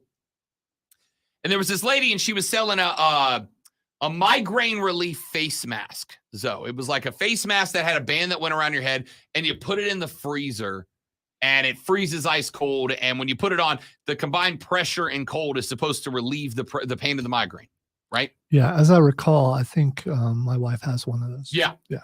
So this one, according to this fitness guru on TikTok, this one was the greatest thing. It's made from NASA material, and it was tested, and 99 out of 100 doctors say it works, and yada yada yada. And the lady friend suffers from migraines every now and then, and she was like, "I gotta get it," and she bought it, and it got to the house, and it was the same as every other mask. She put it in the freezer, she puts it on. 6 minutes later, it's room temperature again, right? And part of the selling part was, it holds the cold longer than anything else. Nah, it doesn't, right? But she fell for it. She spent that money. Could have gone right down the road to Costco and got 4 of these masks for the same price and at least been able to rotate through them when they're not cold anymore. We've all done it. Was the hiring of Garrett Reilly because he was the flavor of the month, the hot topic, because of what he did with TCU? Or did Dabo look and go, this guy fits the personnel we have. This guy fits the system that we're trying to put in place. We don't know that yet. We don't. If he does and Dabo's right, this team can be 12-0. But if this was a Dabo trying to break the mold, well, hiring coordinators last year didn't work out. Let me break the mold and go with the big name. And he just got the big name because the big name was out there and he's got buyer's remorse. That's where they could get in trouble. So you're saying maybe he made this hire to quiet the voices that were really loud, because they were really loud. I know coaches say they don't do that, but those are some really loud voices. I hesitate to say that is the case because Dabo's never struck me as a guy who does something to silence the critics, right? He's always kind of struck me as the guy that, like, he's almost like, bring it on, I don't really care. But I do think that the absolute failure of Brandon Streeter as the offensive coordinator kind of pushed him into a corner, right? I would not be surprised if Dabo got a couple of emails during the OC search that went, hey, no more of that. No more of that, right? We can't have that. We can't have you bring up a dude from the staff that's unproven when we are trying to get back to national prominence. No mas of that. And so Dabo just took the biggest swing at the biggest target. When you say emails, you mean emails from the voices that really matter, the ones up top. I'm talking for the ones who approve the contract. That's what right? that's what I'm right. Dabo can pick the dude. Dabo can pick the guy. But there are people that have got to approve the contract. Texas said, Lonzo, if you're expecting 10-2 for the Gamecocks, you need to start working on your drinking skills. Yeah, I don't drink. So no, I think that's the point. Well, no. Everyone's expectations are high. He didn't say be realistic as possible. No, you know what? I'm not backing down. Of course, that's what I believe. Why would I say it if I didn't believe it? Fair. I also said that your Clemson Tigers are going to win quite a few. So you should be pretty excited about that, Texter. Texter said, I truly think Clemson's offense will improve. They averaged over 400 yards of offense per game, like 240 passing and 180 rushing. I think the rushing will be listen, I've said a number of times, if Clemson's going to win the ACC, it's going to be on the legs of Will Shipley, not the arm of Cade Klubnik. Not in year one. I believe that. We'll get some more text. 71307 is the carpros.com text line. Send me your thoughts right now. What is your reasonable and realistic expectation for your team under a new OC and their team under a new OC? When we come back, SEC order of finish, my predictions. That's next on the Rob Brown Show in the Fan Upstate. Got it live here, guys. Y'all stay right there. We'll be right back.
All right, dudes and dudettes, we back. Thanks for hanging out, everybody. The Angels have played in Texas against the Rangers. They blown past the over 13 times. Looking at the hitters on both sides, should that surprise anyone? No. The Angels play the Rangers in Arlington tonight, so hammer that over. I'm Trista Crick, helping you beat the books and bet smarter with BetQL. Download the BetMGM app today.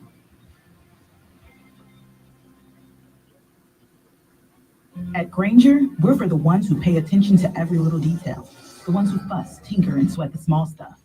Because you know the tiniest thing can make the biggest difference when it comes to keeping business I went to change the Alexa in the bathroom, and when I opened the door, Creed was on, so I just left it. Of course. And easily find what you need. So whatever your industry, you know you're always getting professional grade products. Call, click Granger.com, or just stop by. Granger, for the ones who get it done. Jesus, got stopped with Yes, he would have. But your AC unit isn't working. When this happens, you need an HVAC company you can trust. A company like Priority Heating and Air. Their HVAC specialists will give your system a thorough checkup. And if you need a new unit, Priority Heating and Air is a proud distributor of the Coleman line of HVAC systems. So keep your family or business cool this summer and give Priority Heating and Air a call today at 591-1847 or find them online at PriorityHeatingandAirHVAC.com. Priority Heating and Air. At Ingles, we're proud to sponsor area athletics at all levels. Whether we're building new fields for T-ball, celebrating Friday night rivals, televising college basketball games, bringing the Fan Fest to semi-pro soccer, or taking you out to the ball game at your minor league park. We're here for the fans. No one gets the dedication to the home team like you guys. And we've got all the sports you can handle. It's all in the bag.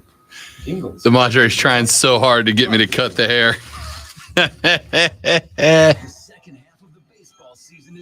We'll see. There's the prediction that at some point I will get frustrated and hack it all off. But we're not there yet.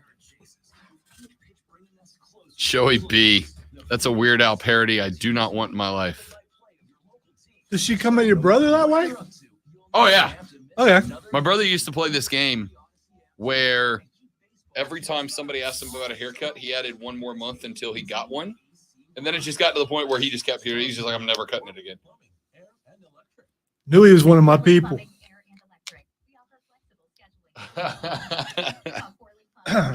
My hair is long because one thing I wanted to him because Russ Castle would ask me every morning, when you going to cut your hair? It's like, never now.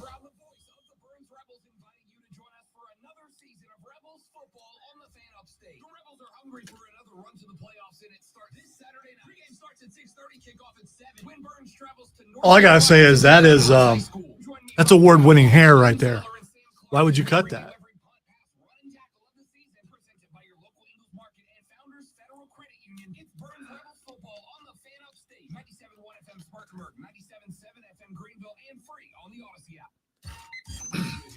Your brother has responded, by the way.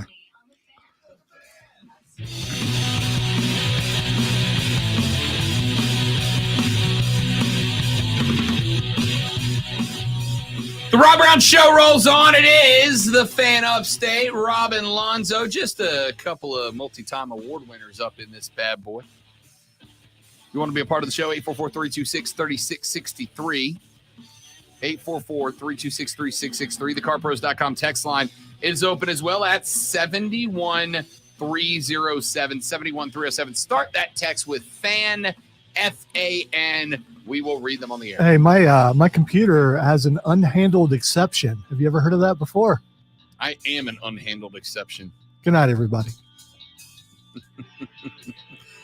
Tiger Pal Rachel tweets into the show. I think she says 9 is fair considering the last 2 years, but I do think Clemson will make some noise this year. Of course, I want to be back in the CFP, but most importantly, I want to see growth and improvement from the anemic offense of the last 2 years, hoping it's a one-year fix, but it may take 2.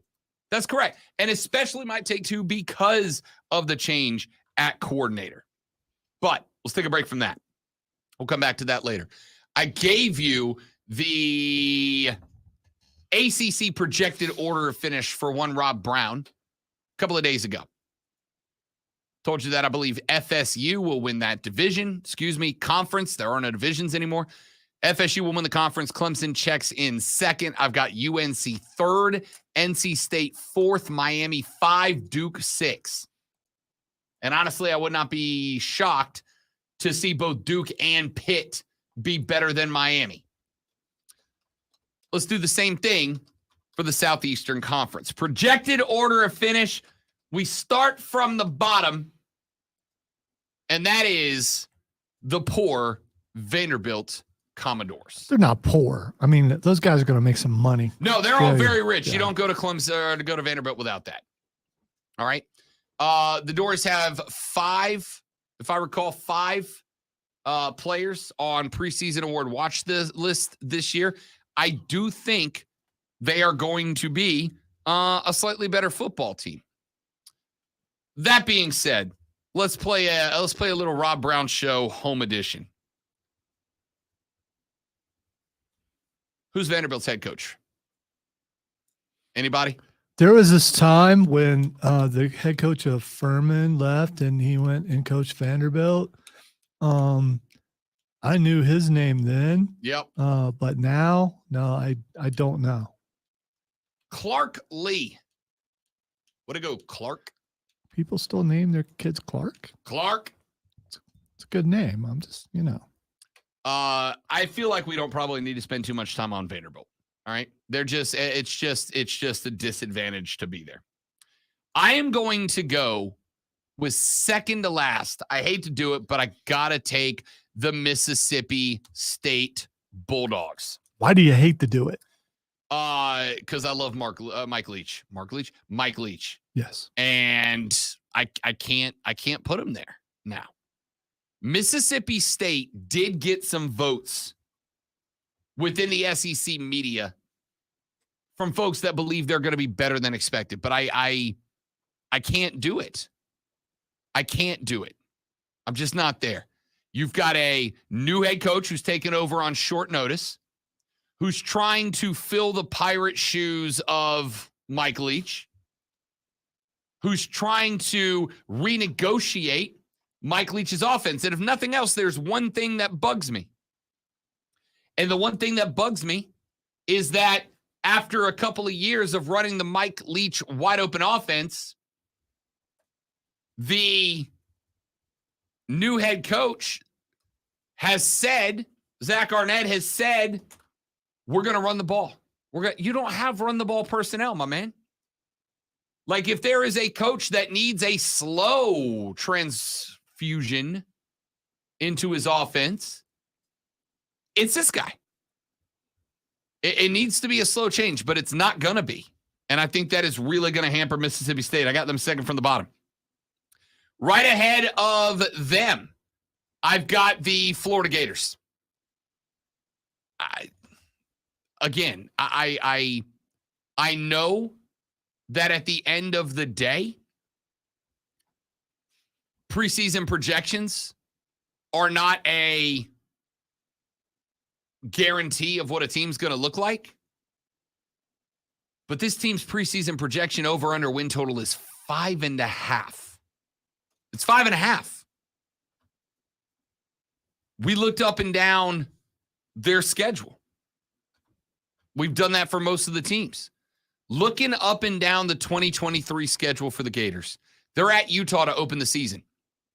They can win that game. I don't think they will. They should beat McNeese Cowboys in week 2. That's at home. But I think Tennessee can beat them. I honestly think Kentucky can beat them. I think South Carolina at home can beat them. Georgia's going to beat them. I think Arkansas can beat them. They will get smoked by LSU. They can compete with Missouri. And I think Florida State beats them. 5.5, the over-under win total. And I honestly, I'm not going to take a line on that. I don't love it. I got Mizzou checking in just ahead of Florida. This Mizzou team is not a team that South Carolina should have lost to the last couple of years. Just should not have, right? Mizzou's got South Dakota, Middle Tennessee, and then they're at Kansas in week 3. Excuse me, at home against Kansas in week 3. Kansas can beat Missouri. They should be better than Memphis. They should be better than Vandy, but they're going to get smoked by LSU. I think they lose to Kentucky. This has got to be the year that Shane gets the Mizzou monkey off the back but it is in the other Columbia. They're at Georgia. They're at Tennessee. They should beat Florida, and they're at Arkansas. I think Arkansas can beat them. I got nothing for Mizzou. Ahead of Mizzou, I have those aforementioned Arkansas Razorbacks. Ahead of Arkansas, I got the Auburn Tigers. I'm intrigued by this Auburn team. I do, to be clear, do not like Hugh Freeze. All right? I don't like Hugh Freeze. I think Hugh Freeze is a bit of a charlatan. But Hugh Freeze has been a good football coach, right? He's been a very good football coach. He takes over for Brian Harsin. That did not go well. I think Keegan still got PTSD every time you say that name around him. Freeze is a former SEC guy. He's got experience. He was at Ole Miss for a hot minute. But this is a program that is 11-14 over the last 2 seasons. This is a program that needs major improvement on both sides of the ball. Now, Hugh Freeze worked the transfer portal. And he worked it the way that Mike Norvell's working it right now. That is to say, lean into it for the positions you need help at the most. They got some good transfers. Peyton Thorne comes over from Michigan State. That's a solid addition at quarterback. In the December transfer window, they added a heck of a lot of help across the offensive and defensive line. I don't think that Auburn is anywhere near winning the Southeastern Conference. But I absolutely do think Clemson's a bowl, or excuse me, Auburn. I got to take all the Clemson stuff off my screen. I keep tripping on it. I do think Auburn is a bowl-eligible team. Right ahead of them, I have Texas A&M. I don't know how to continue to tell you guys that Jimbo Fisher's a bust. Scratch that. I feel like I don't have to tell you guys. I think everybody except Aggie fans, except members of the cult, realize what Jimbo Fisher is. Jimbo Fisher is a dude who got carried by Jameis Winston to a natty back in 2013. Jimbo Fisher is a guy who, outside of the couple of years with Jameis, really didn't do a hell of a lot in Tallahassee.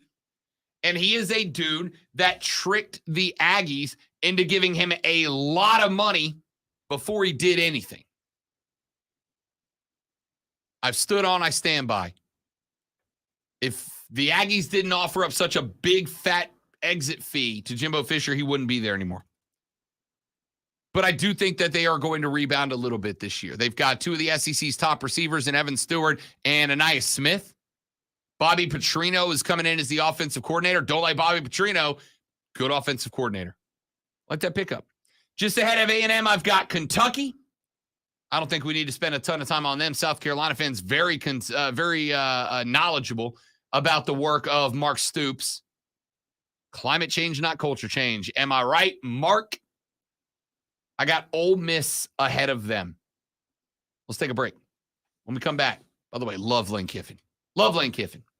When we come back, we check in with South Carolina, and then we put the top 4, Tennessee, Bama, LSU, and Georgia in order. We'll do that next on the Rob Brown Show. We'll do that next on the Fan Upstate.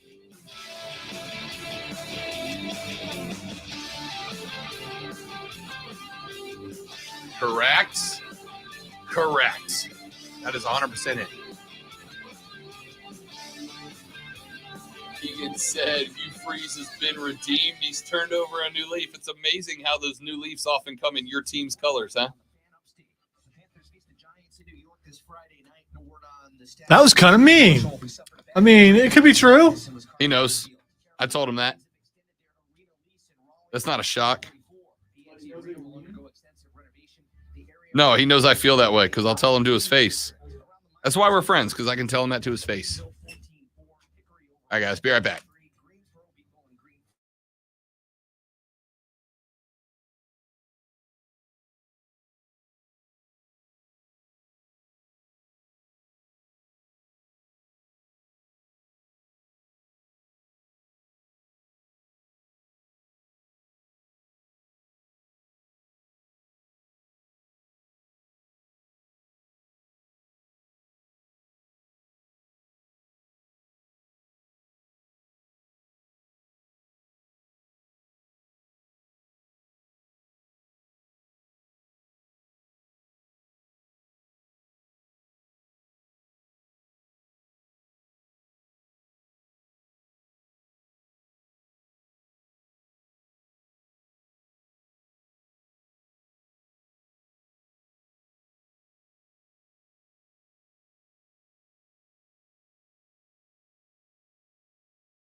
So they didn't hear my question. They didn't hear anything. My question was asking Rob what his favorite Creed song was. We had a whole discussion about it. We did, and then I told James the audio was out, or the Bluetooth was out. but he couldn't hear it. But he couldn't hear me. Yeah.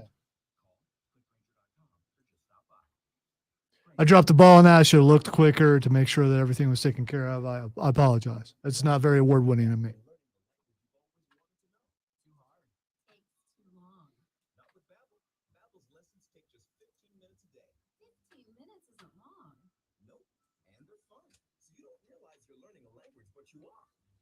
Creed is one of those bands that everyone seems to make fun of, but also has a favorite song from them. That's the reason why I asked that. Oh, I'm tired of pretending like Creed's not a good band. You're in the upstate of South Carolina where Creed is king, mister. What if I don't know, man. The Florida Panhandle produced Creed.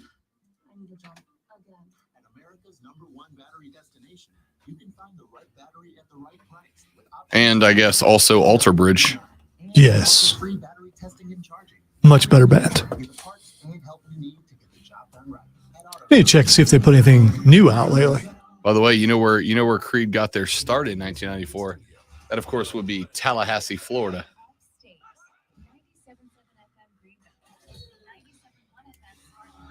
28 million records in the United States sold over 53 million albums worldwide, and was the 9th best-selling artist of the 2000s. Yeah, take that. Take that. Take that, Creed haters.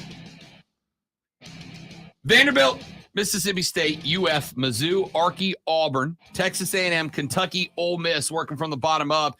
And in 5th, maybe I'm being optimistic, that is where I slot the Gamecocks of South Carolina. Now, we don't need to spend a ton of time on that breakdown. We've done it a bunch already. Turns out we play football next weekend. We'll do it again then. But let's go who I have right above them. I'm going to start with Tennessee in 4th, right? I know.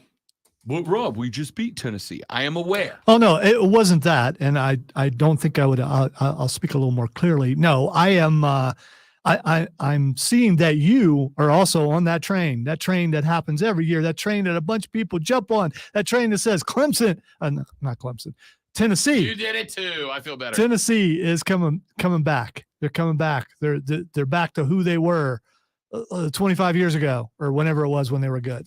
Come on, man. Come on, Rob. It's Tennessee. Get off that train. Tennessee was a top 5 team until their quarterback popped an ACL last year. Now, the problem with Tennessee, and the reason I have them slotted 4th, is that they are going to be, and they lost Jalen Hyatt to the NFL as well, which is a huge blow. That's why I have them 4th, because of what they lost. They lost Joe Milton. They lost Hendon Hooker. They have Joe Milton. They lost Jalen Hyatt. That's 2 big losses. But they bring a lot back this year. It's going to be a good team. And the schedule, for the most part, sets up pretty well for the Volunteers. I like Tennessee 4th in the SEC. I think it's a little obvious I don't like orange. Okay. Clearly. Yes. Just ahead of them, I am taking Alabama. Alabama 3rd in the Southeastern Conference in my preseason power rankings. Look, the fact that we still don't know who the starting quarterback is going to be. We do. It's going to be Jalen Milroe. But the fact that we don't know who the starting quarterback is, to me, is not great. We're a week and 2 days out, my dudes. Like, not only should they know, but that guy should have been getting first-team reps solely and individually for like 2 weeks now, right? This Bama team is still going to fly. They're still going to hit.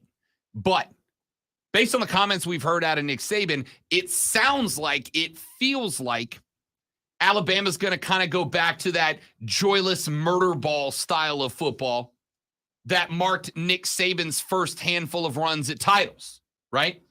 It's not going to be exciting, fun, exhilarating, over the top. It's going to be 4 yards in a cloud of dust every snap.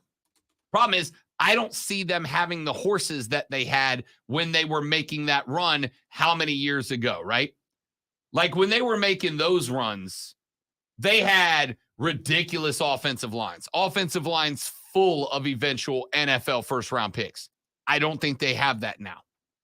They had guys like Mark Ingram in the backfield, guys like Derrick Henry in the backfield. I don't think they have that now. if Nick Saban does go back to joyless murder ball, the way that it has sounded this offseason like he's going to, I think you're due for a setback. Jace McClellan, Roydell Williams, good running backs, but there's a reason these guys are seniors, and this is really the first that you've heard of them in big-time situations.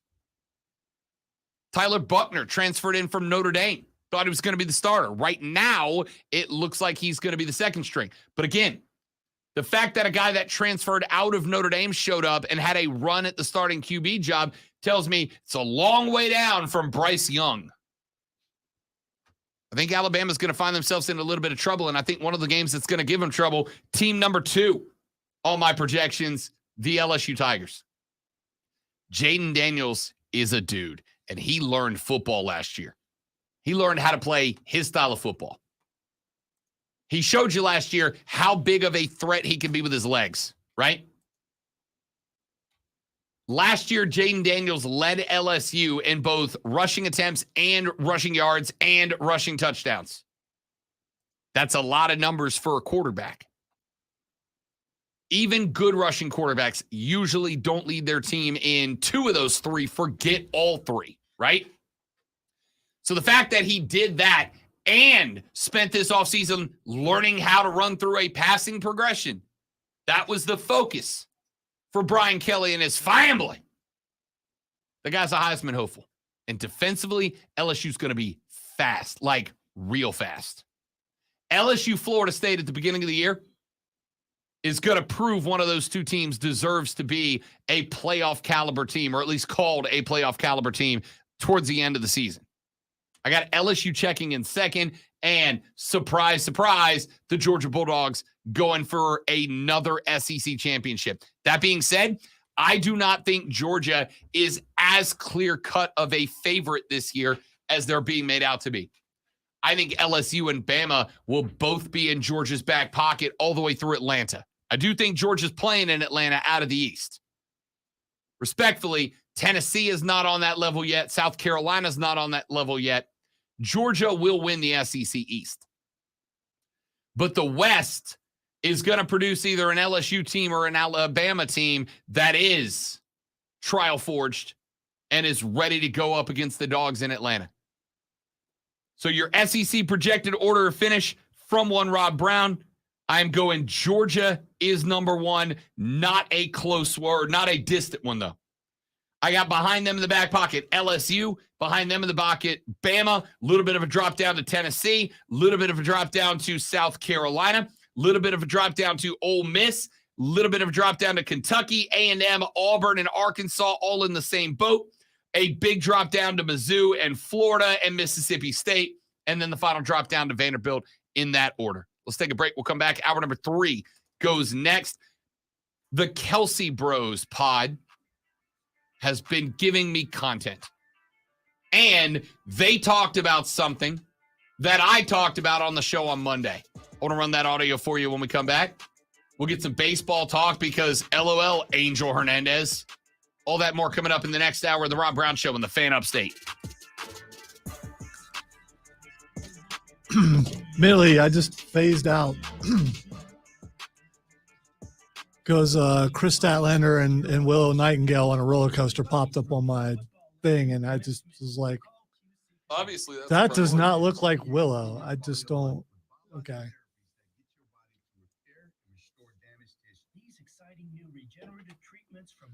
And also, all I could think of is popcorn. It's weird.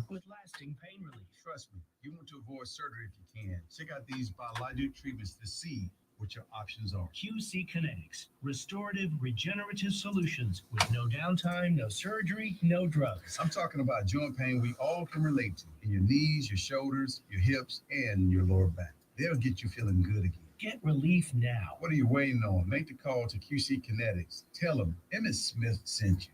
Call QC Kinetics, 864-448-3772. That's 864-448-3772. 864-448-3772. We're going abroad for the first time in years. To Spain. But we don't speak Spanish. So we started using Babbel. And started learning Spanish fast. With Babbel, you can start having conversations in another language in just 3 weeks. Babbel's conversational method teaches you real-life words and phrases. And with Babbel's interactive bite-sized lessons, you'll remember what you learned. ¿Cómo te llamas? ¿Cómo te llamas? ¿De dónde eres? ¿De dónde eres? When you learn a language, you want to actually use it. Babbel is designed with that goal in mind. In just 3 weeks, we're starting to have conversations in Spanish. Estoy muy emocionado para People are really correcting you on the Tennessee thing, by the way. Yes, I am aware that South Carolina was losing to Tennessee when Hendon Hooker went out, but they were not getting blown out. Yeah, but it sounds like you're making an excuse for Tennessee. I mean, you're stepping down from a guy who, if his ACL didn't pop, was a first-round quarterback. It is absolutely a fallback Was he? from Tennessee. Was he? Yes. I don't know. If Hendon Hooker's leg doesn't give out in that South Carolina game, he's gone in the first round, 100%. Maybe late first round. I don't know. He'd have gone ahead of Will Levis. Would he? Mm-hmm. I guarantee it. So he would have outdid Will Levis at the combine. Yes. I don't know.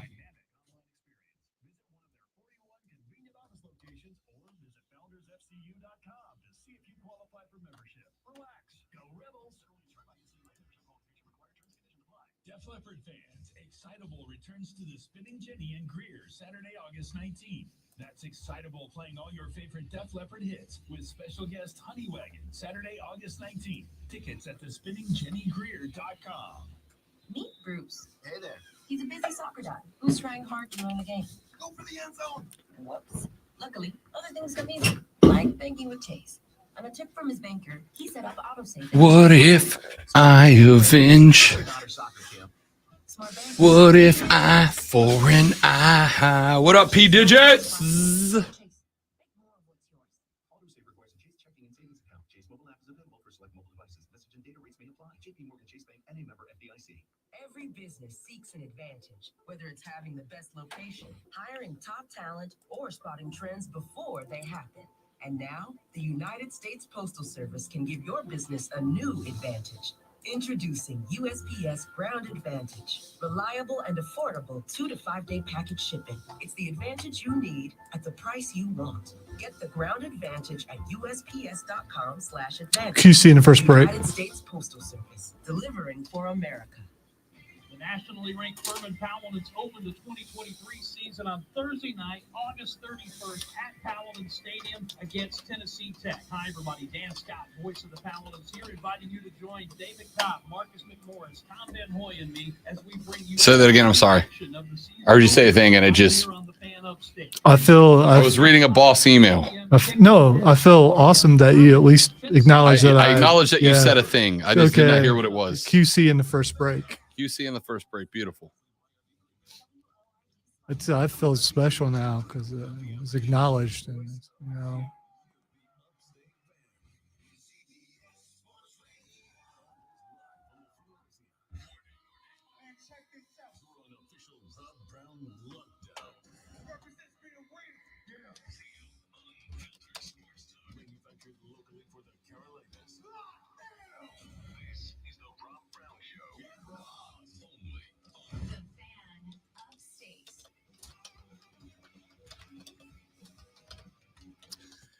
The third, the final, the best, the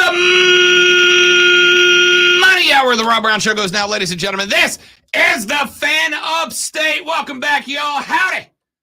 Hope everybody's having a lovely Wednesday so far. I am Rob Brown. He is the sheriff of Sports Talk, Lonzo. We collectively are your two-time South Carolina Broadcasters Association Sports Talk Radio Show of the Year. Ever so glad to have you guys along for the ride with us. If you'd like to be a part of the radio broadcast, now is your opportunity to do so at 844-326-3663, 844-326-3663. You can text us on the carpros.com text line 71307, 71307. Start your text with FAN, F-A-N. You can tweet and or X us. Actually, it's not called an X. It's just a post. I got to tell you, I don't like saying you can post us, post at us, post to us. I roll how I roll. You want to X us, yo. X me, bro. At The Rob Brown Show, at Lonzo on Word. I am also at that same handle on Threads, which is, I believe, DOA at this point. So last time you checked your thread. 2 days after I signed up, and that's it. Okay. Which all was right. like 2 weeks ago, 3 weeks ago. I also found out yesterday there is a new one that is coming up called Blue Sky. And Blue Sky is basically OG Twitter. It is an exact knockoff of OG Twitter.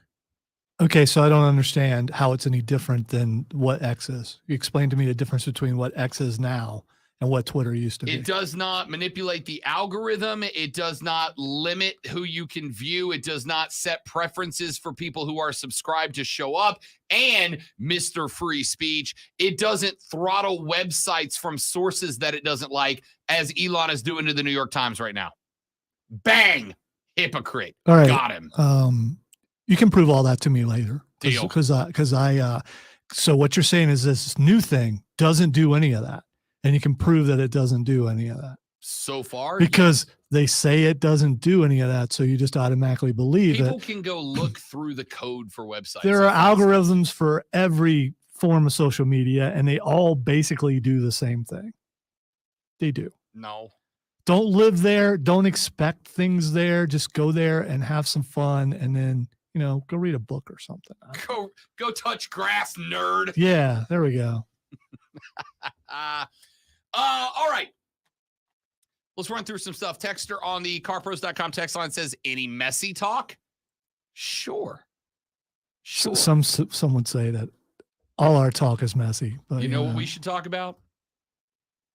Oh, now it's not going to play. No, wait, leave it. I fixed it. Messy! There it is. Yeah, I left it on utility just long enough for us to be flagged. Yeah, we're not going to Because get flagged. all things soccer. All things soccer, we get flagged for. So last night, I get that email from Diesel. Did you know that? Yeah, dude. Yeah, I know. in his 6th game with Inter Miami, a young man by the name of scored his 9th goal of the season, giving Inter Miami a 4-1 victory over Philadelphia Union in the semifinals of the Clubs Cup, which will send them on to play in Saturday's final, meaning that could win his first domestic trophy in the United States. But what is more important is the interest that is being generated by, at this point in time. Let me tell you why. I usually, around 10 p.m., sit down in the bro cave, though I did it in the living room last night because my freaking TV is dead. So did you price them when you were at Costco? Sure did. Sure did. And the problem that I'm having, Zoe, is, all right, so background. Rob has been rolling the 65-inch for 4 or 5 years now. Same TV. It's been with me from Pensacola to Jacksonville to Pensacola to here. TV's been really good. But day before yesterday evening, Rob got home. Rob went to the bro cave. Rob put computer X on a baseball game, put computer Y on a baseball game, threw a baseball game on the tablet, and then was going to jump in and play a little Neverwinter on Xbox One. It's an actual D&D game made by Wizards of the Coast. You're welcome. I played Neverwinter before. Great little game. It's a little crowded. It's a little crowded in the multiplayer scene, but you go dungeon crawling, great little game. Having fun. It's just a goofy D&D game to kill some time. It's a mind number, right? It's a button masher. So. He said button masher, by the way. What do you think I said? Butt masher? It's kind of, I think it came out that way. Swampicitis. Anyway, I sat down last night. The TV's out. So while we were at Costco, I went ahead and started pricing out TVs. And here's the problem I found myself in, Zoe. I found a very nice 65-inch 4K ultra thin for like $500 and some change. I'm like, all right, that's not awful, right? Like it's going to kill the fun money for Rob Brown for, a month or two. But at the end of the day, I spend more time watching the TV than I do doing anything else. So if I'm going to put the money somewhere, that's a good place to put it. And then I'm like, well, wait a minute. For like another $100, I could go up to the 75-inch. And that's 4K. Oh, wait a minute. If I go like another $50, I can add this feature. And then if I go up another 50 from that, I can add this. And the next thing I know, I went from a $500 65-inch Ultra 4K to like a 85-incher for like, well, what's another $500 to get an 85-inch 4K ultra clear, ultra thin? So while you're pricing, did you ever wonder, will that fit in my vehicle? I'll figure it out. Okay. All right? Yeah. I've worst case, on the Costco app, you get free delivery. I was going to say, I've been in that situation where I thought I would figure it out. Yeah. And had to take it out of the box. Yeah. There'll be a tape measure involved, I'm sure. Anyway, my TV,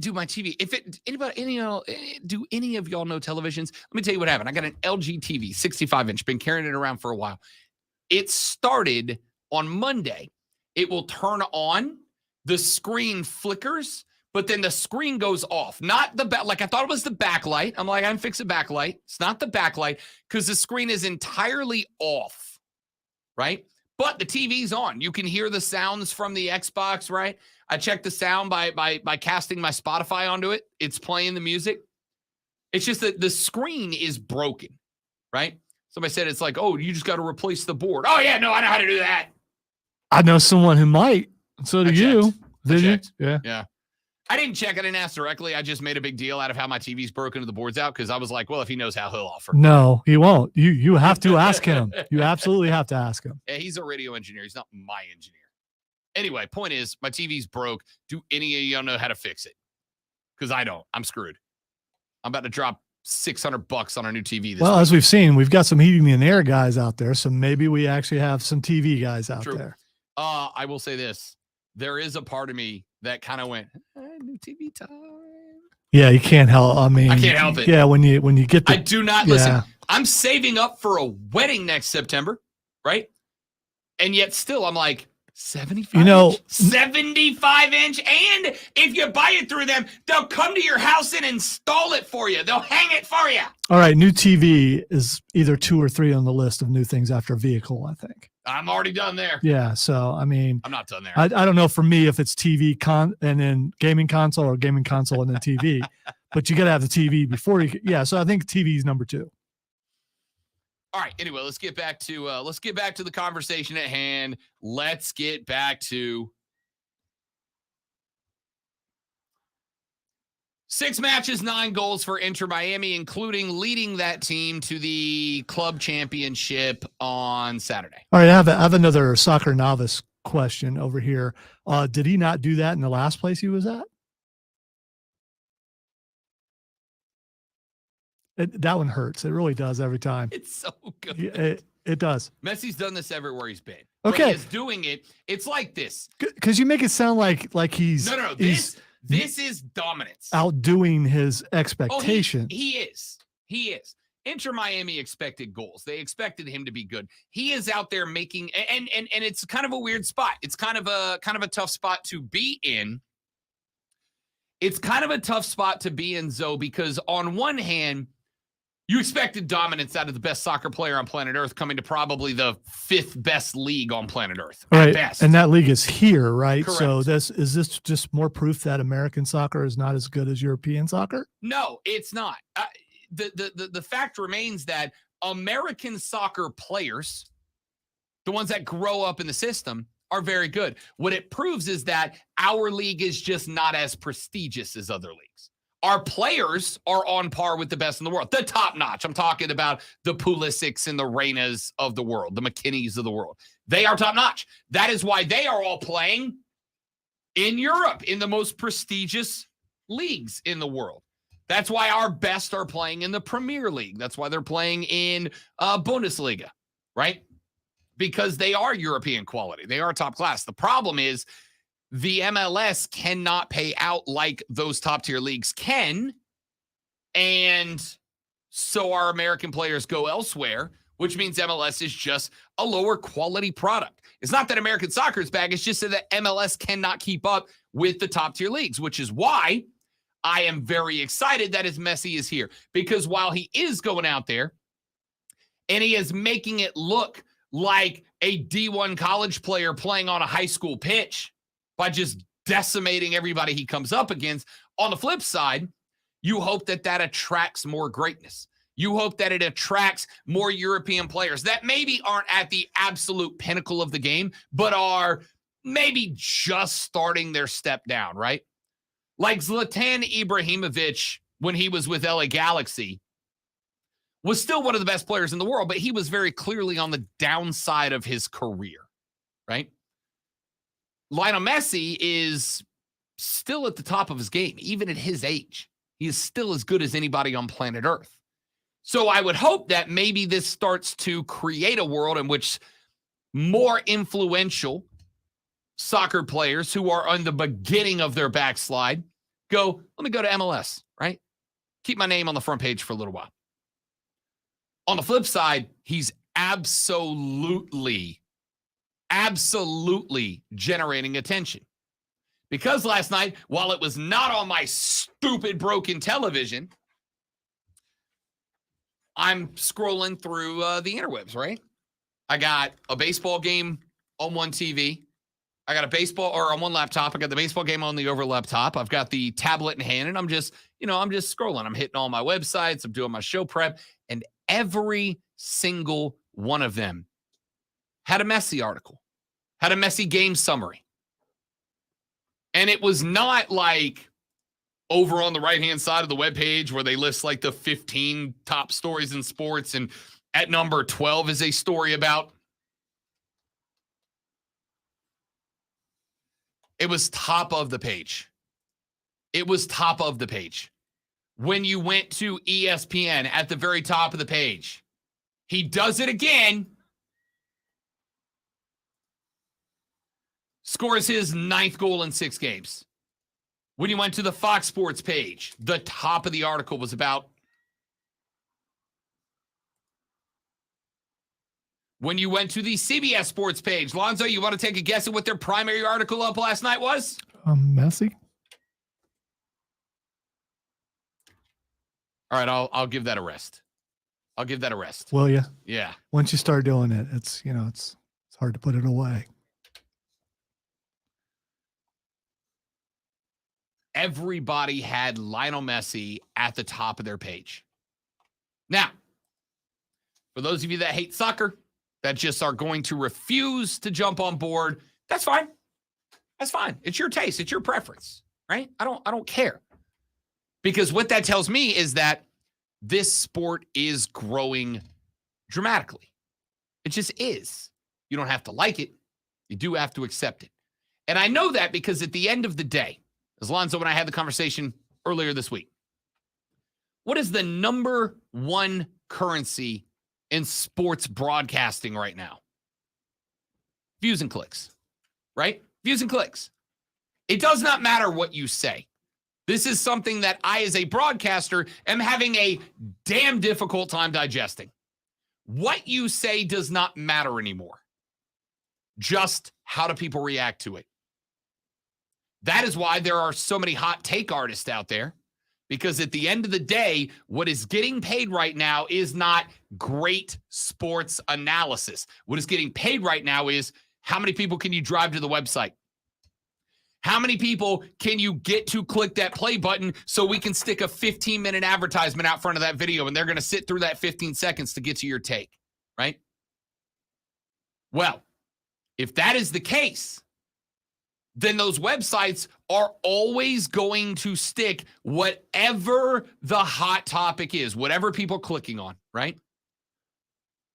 Whatever people are clicking on, that's what they're going to stick up top. I'm even talking about when you go to specific websites, right? If I go to a website whose primary content is college football stuff, you might go to that website and see all college football stuff, but at the top of that list, what you're going to see is the toppest of college football stuff, right? If you went to a website that primarily centers on Southern college football last week, what was the top story that you saw? Jim Harbaugh, right? Jim Harbaugh might be suspended the first 4 games of the season. Jim Harbaugh and the NCAA Infractions Committee could not reach an alignment. Jim Harbaugh will not be suspended for the first 4 games of the season, but he might be suspended a half or more of a season starting next year. That's the hot news. This site focuses on Southern college football, but Harbaugh's at the top. Why? Because we were all clicking on it, because we were all going, what the hell's going on? Rob, I'm so tired of hearing about conference realignment. Yeah, no, I know, and I'm tired of talking about it. But at the end of the day, every time we talk about it, the text line blows up. Every time we post something about it on the website, it ends up being the most clicked on thing on the website. Every time I post about it on social media, it's the one that gets the most retweets and quote tweets and whatnot, right? You don't have to like it. That's the revenue that is driving. And so if I go to said websites and all of them at the top of the page have all it means is that that's what people are clicking on, searching for, looking at. These websites all take a look at what terms are being searched the most on Google. And if they go to Google and they go, hey, what are the hot sports topics right now? And Google says the number 1 search in America right now is, then what article are they going to put at the top of the list? The one about Lionel Messi. Messi is bringing attention. Now, the only question is, can the MLS take advantage of that? Can they generate staying power? Can they find a rival for Leo Messi, right? Not in terms of talent, but I'm talking MMA style. Can they find that guy that's going to poke the bear? Can they find that guy that's going to call out Leo Messi? Can they find that guy that's going to guarantee a victory or say he's overrated or whatever? Can they find that guy that generates drama? And if they can find that guy that generates drama to where everybody's going to tune in now they can grow a little bit. MLS needs to go now where I've said MLB has needed to go for a while. And by the way, MLB is actually doing a decent job of it this year, generating more stars. You want good teams because you want good postseasons, right? You want more. Why are the Braves such a big talking point right now? They've got Ronald Acuna Jr. He is the heavy odds-on favorite to win the National League MVP. But that's not why people are talking about Atlanta. They're talking about Atlanta. They're pretty good, from what I understand. From 1 to 9, Matt Olson's leading the NL, leading MLB in home runs. Sean Murphy behind the dish is doing a great job. Ozzie Albies, Eddie Rosario, Ronald Acuna Jr.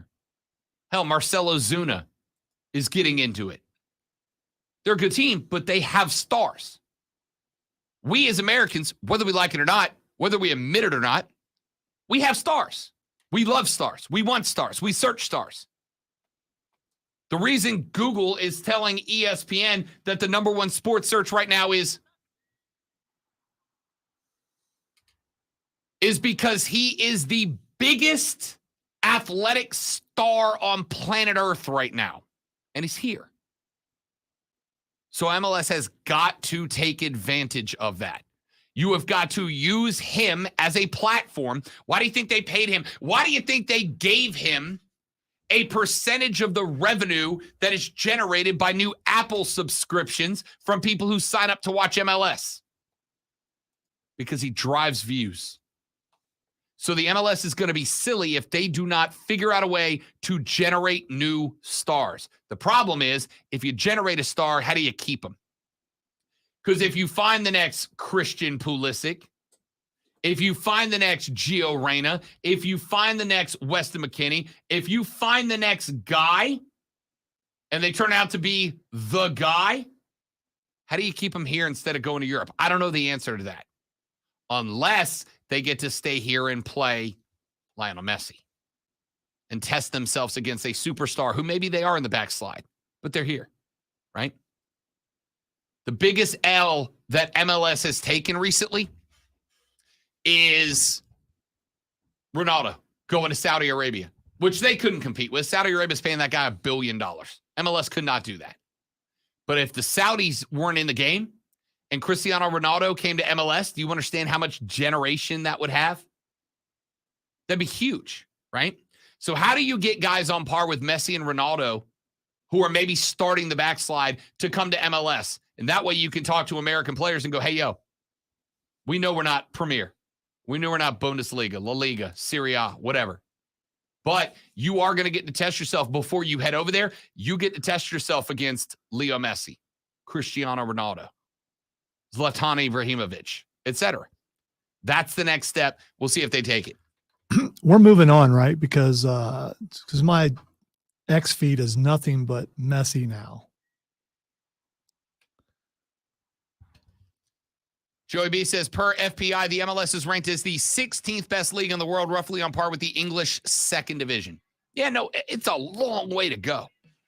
It's a long way to go. I guess probably 7th. 16th I get, because you're probably talking behind German second division, English second division, Italian second division, Spanish second division. But they also got a very big head start. So we'll see. Like I said, we got to find more guys that are top tier on the beginning of the backslide and attract that. That's who you're looking for if you're MLS. Wiley Vets from the European top tier ranks. Let's take a break. We're back after this. We got some football to talk on the Rob Brown Show on the Fan Upstate.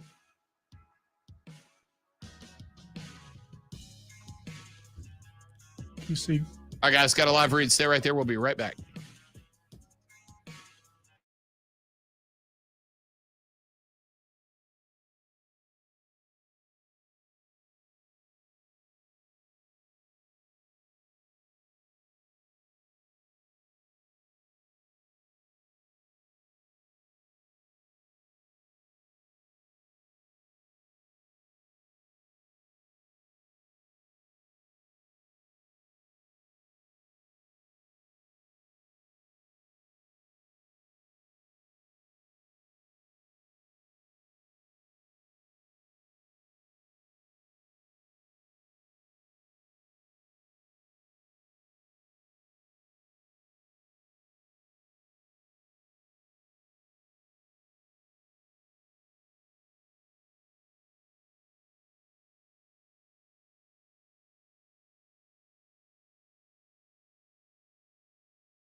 business from. Take it from Marco and millions of other businesses. David Tepper could pay Ronaldo $1 billion. ZipRecruiter can help you find the needle in the haystack.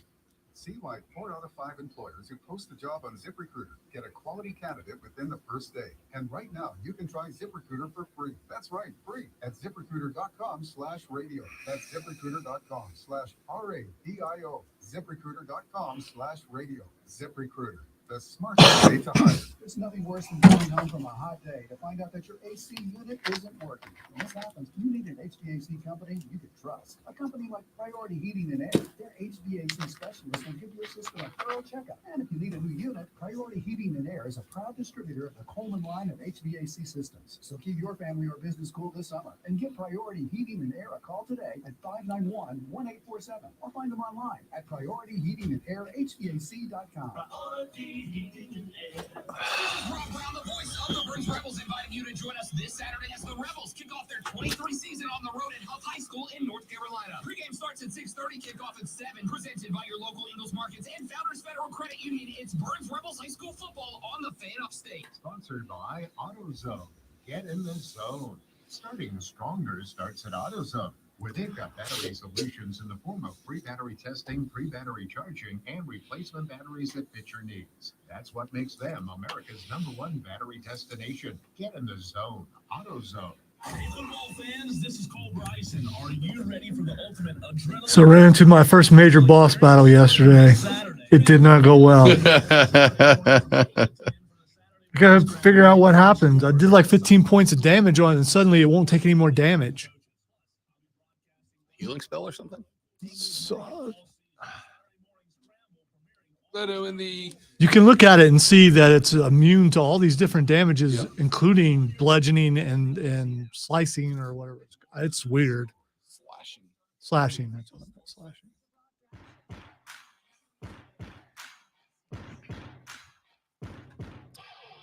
The Rob Brown Show rolls on. It is the Fan Upstate. I am Rob. He is Lonzo. We are your 2-time South Carolina Broadcasters Association Sports Talk Radio Show of the Year. We got a text earlier that said, "Rob, when are you going to start? When are you going to stop mentioning that?" I will stop mentioning that we are the 2-time Show of the Year, Lonzo, when we become the 3-time Show of the Year. That's when I'll stop. We missed a year. See, those kind of texts bother me because that makes me want to make sure that it's done more. Like maybe go around the building and have all the other winners congratulate us on our victory, and then we can congratulate them on their victory, and those can be liners on every station in the building. MJF just made the ultimate heel move, Lonzo. The ultimate heel move. He's buddying up to Logan Paul. Yeah, I saw it. Ultimate heel move. Yeah, dude. I saw it. Just when I was coming around on MJF. He goes and pulls something like this. All right. Speaking of, tomorrow, 11:20, mark your calendars because it's time for Fight Club with the great one, Lonzo. And we have got no shortage of stuff to get into. Including going in depth on how we won the South Carolina Broadcasters Association Award for Best Sports Talk Show. Again. Yeah. All we do is win no matter what. Let's get into some some baseball stuff real quick. I want to start with Angel Hernandez because Angel Hernandez is bad at his job. Not kind of bad at his job. Outright, straight up, and entirely bad at his job. He has the lowest umpire accuracy rate in Major League Baseball so far this year. It amazes me that we're still in a point that we can track accuracy of umpires, but we don't just make the switch to the thing that, tracks accuracy. I don't get it.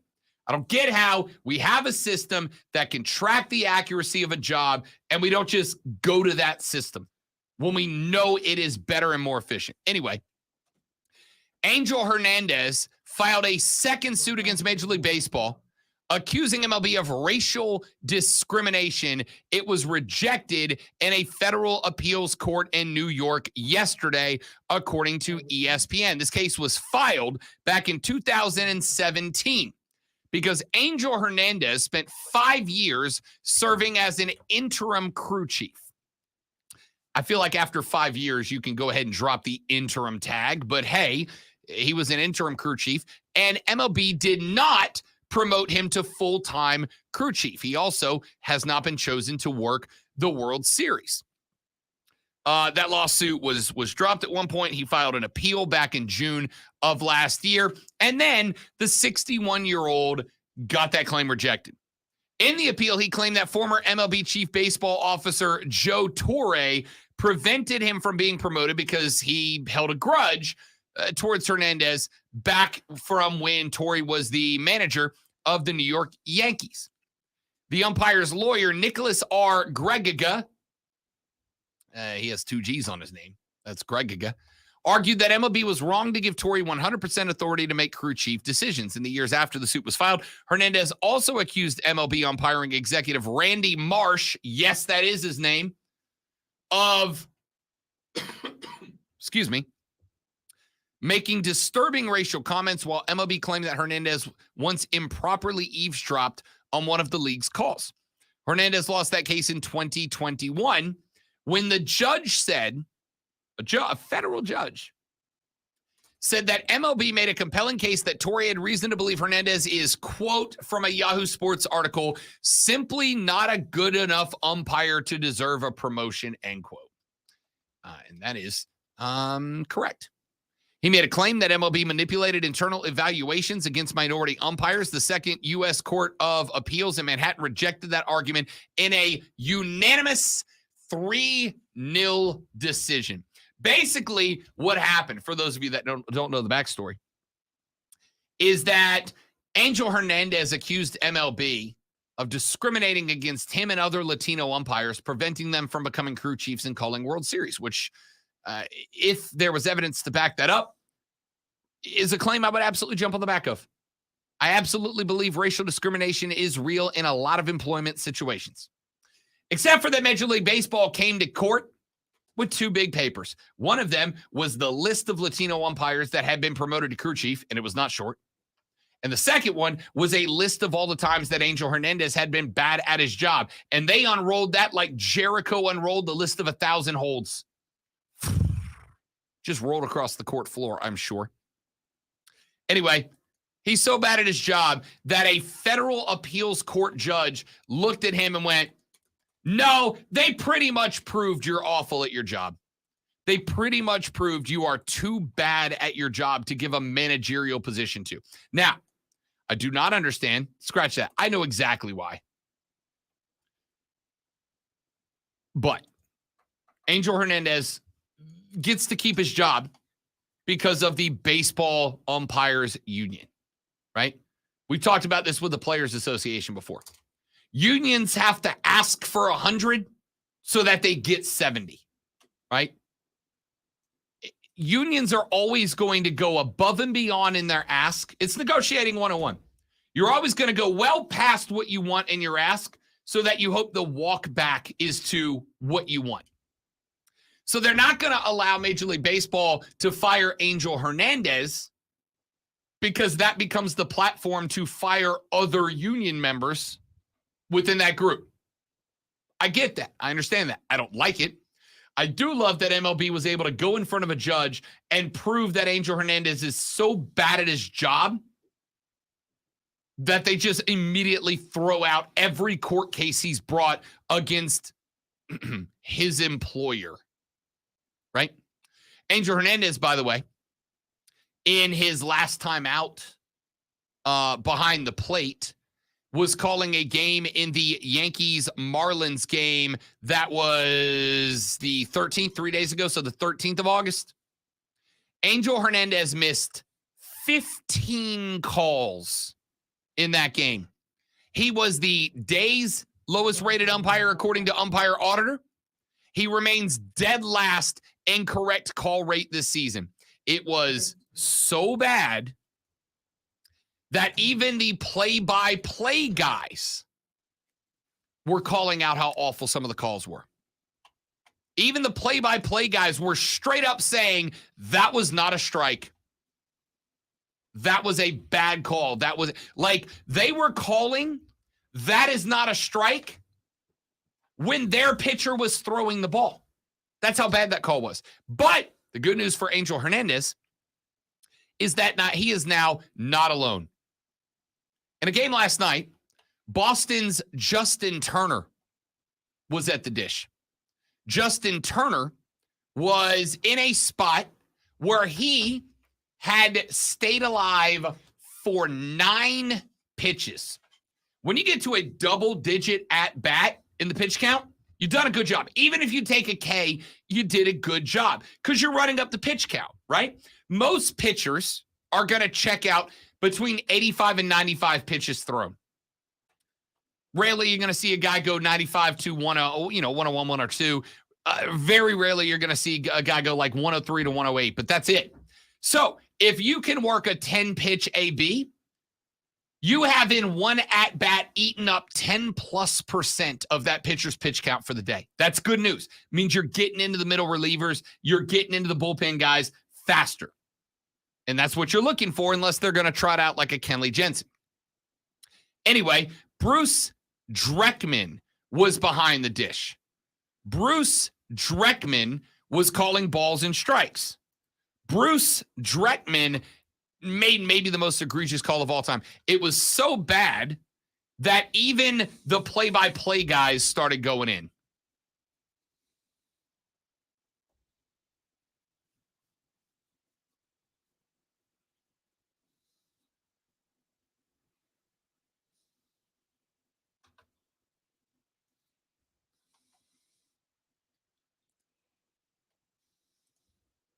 Incredible. That was the Boston Red Sox television crew talking about the fact that that call was egregiously bad, outstandingly. That pitch, listen, I get it. I get it. If we're talking about like maybe he caught the black, maybe he caught the edge of the plate. That ball was, I am not exaggerating, 6 to 8 inches inside of the other batter's box. Both of the play-by-play teams for both teams, Boston and Washington, both their play-by-play teams were going off on how atrocious this call was. And it's just getting more and more and more popular and routine. It's got to get fixed. All the good baseball did with the rules changes, all the good baseball did by making the television broadcast better, all the good that baseball has done to make a better product is being ruined when guys are getting rung up on third strikes that are 7 inches off the plate. Bruce Dreckman should have been fired on the spot. That was the umpire equivalent of me opening up the mic and dumping an F-bomb right out of the gate. Lonzo, if I opened the show and said, "Welcome to the Rob Brown Show, bleep you," what do you think the reaction to that would be? Well, first of all, I would dump you. Second of all, I would the show would be over. Yeah, well, for the day at the very least, probably forever. I probably would immediately go to network and Yeah, I probably would do that. That was that umpire looking into the microphone and going, "Bleep you." Let me get a phone call before we go to the break. I do not have access, though. Who we got? We actually got a couple people hanging on. Let's go. Rick is up first. Rick, welcome back to the show, big fella. Long time no hear. How you doing, partner? I'm doing great. I just want to say, you deserve the award, you and Alonzo. Enjoy it, okay? Enjoy it as long as you can. Thank you, buddy. Much appreciated. We're doing the best we can. Number 2, I can't wait to hear you on the Burns football starting up. Saturday night, we got a little high school football, baby. And number 3 is Cole Bryson at Ingalls. Perfect for Saturday morning. Yes, sir. Yes, sir. Okay. Can't I just wait. wanted to say y'all are doing a great job. I base my day around y'all so I can listen. Keep it up. Rick, you're the best. Thank you, buddy. Appreciate that, my man. Cole Bryson, Alex Guest every Saturday morning on the Saturday Morning Scramble. They'll get the occasional early morning groggy Rob Brown call in. All right. I think you should go by alphabetical and go with Alex first over Cole. It should be Saturday Morning Scramble with Alex and Cole. I think Cole should be number 2. It would be Cole Bryson. And No. It's first names. People don't use last names. I mean, come on. Who else we got? We have Kevin. Kevin, welcome to the show, big dog. How you doing? Thank you. And by the way, I want to tail end on that guy there. Congratulations. Y'all deserve it. Thank you, man. Very much appreciated. I know you're in a rush, but thank you so much. I was one of the winners of tickets to AEW, and my wife and I had a blast. It was a great crowd. We got to watch Rob Brown in person, and he's pretty loud, even in a stadium atmosphere. But you had great seats, Rob. How'd you get those?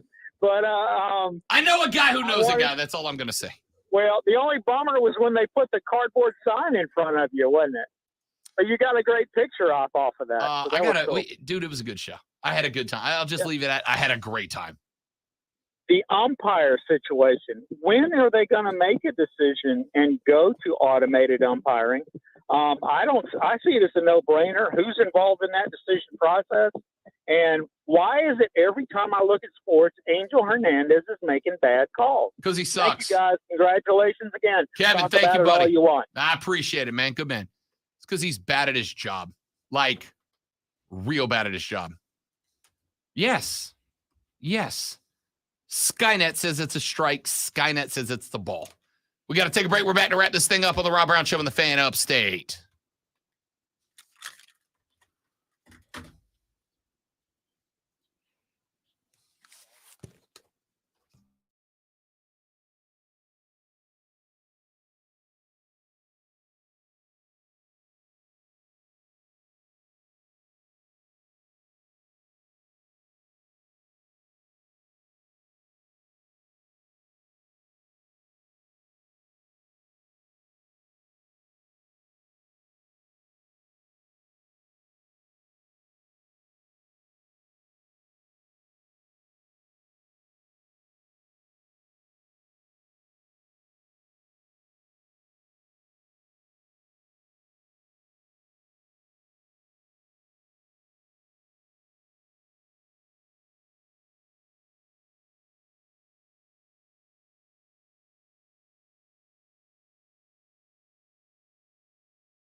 All right, sorry guys, had some fires to put out there.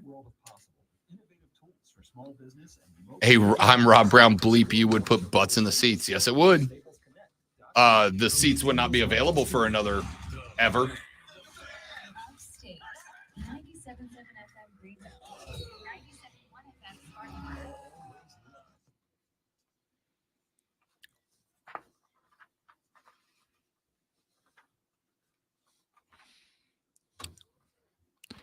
All right, time to tell you what the X are. Ask what the X is going on, and Rob is going to tell you why. The first thing that's Xing is Barbie.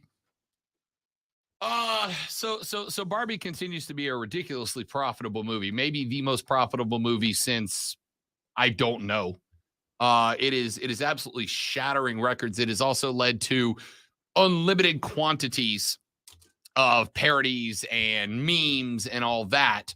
I don't know why it should. All right, so it is just passed up The Dark Knight. It is the highest grossing movie for domestically for Warner Brothers of all time. I would not be shocked if it threatens every. I would not be shocked if it threatens every box office record, because it has been out, what, 2 weeks now, and the theaters are still relatively. No, there's some movies it's not going to touch. I would be shocked.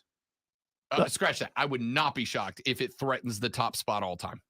Well, we shall see. I hope it doesn't. I haven't seen it, but I hope it doesn't. But I just hope it doesn't, because if I remember, the couple movies at the top are very big time nerd movies, and I'd hate to see them dethroned by Barbie. I am not mad that the ladies have a movie for them that they are enjoying. See, I can't speak on the movie because I haven't seen it. So I don't know what it's about other than it being Barbie and her coming into the real world. All right, the next thing that's Xing is Nick Wright. I got nothing. All right, Nick Wright is Xing because it's been brought out or leaked out or whatever that Skip will not work with Nick Wright. Okay. And that is making it's trending across the world. I wonder why. Like, if there is one dude that I don't think gets the right to go, I'm not going to work with that guy because he's too Skip. No, that's not it. From everything I saw, but it's just. So what's the reason then? There's no. Probably because Nick handed it to him and he didn't like that, supposedly. Because Nick will be the guy that goes, oh, I'm sorry, Skip. Weren't you the same dude that told us all that Johnny Manziel was going to be bigger than LeBron James in Ohio? That's you making these predictions? I just want to make sure. All right. The next thing is Xing is Deshaun Watson.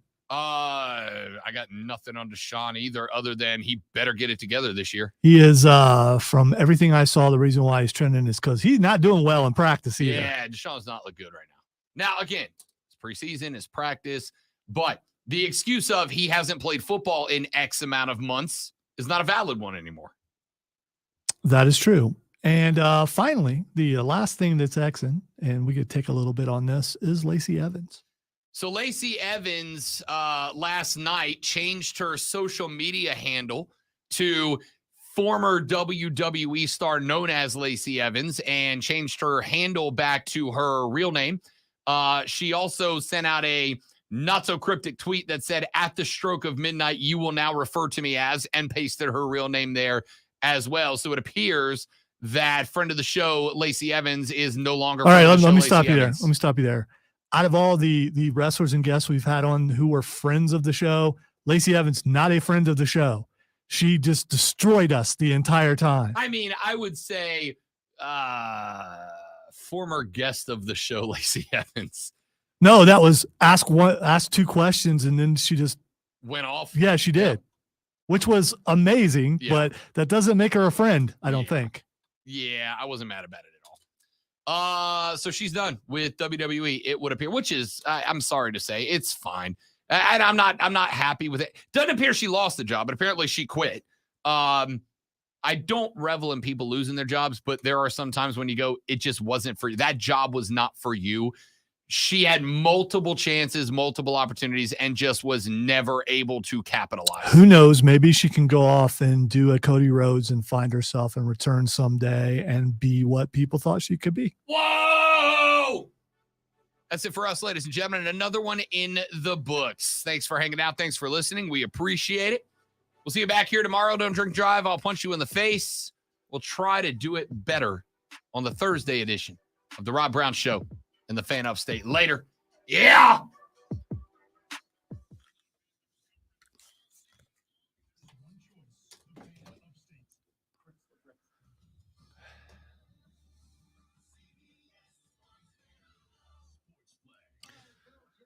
So I'm just going to show you where my finger is. You said that. Did I really? Yes. Amazing. And I was trying to decide. Amazing. Do I? Amazing. And because I hesitated, Yeah. Is what it is. All right, dudes and dudettes, you're all amazing people. Thank you so much for hanging out. We'll be back tomorrow. Fight Club at 11:20. Rashad Beard to break down the Panthers at 9:40. And whatever else we stumble onto between here and there. Have a lovely day. If you know how to fix a TV, DM me. Bye.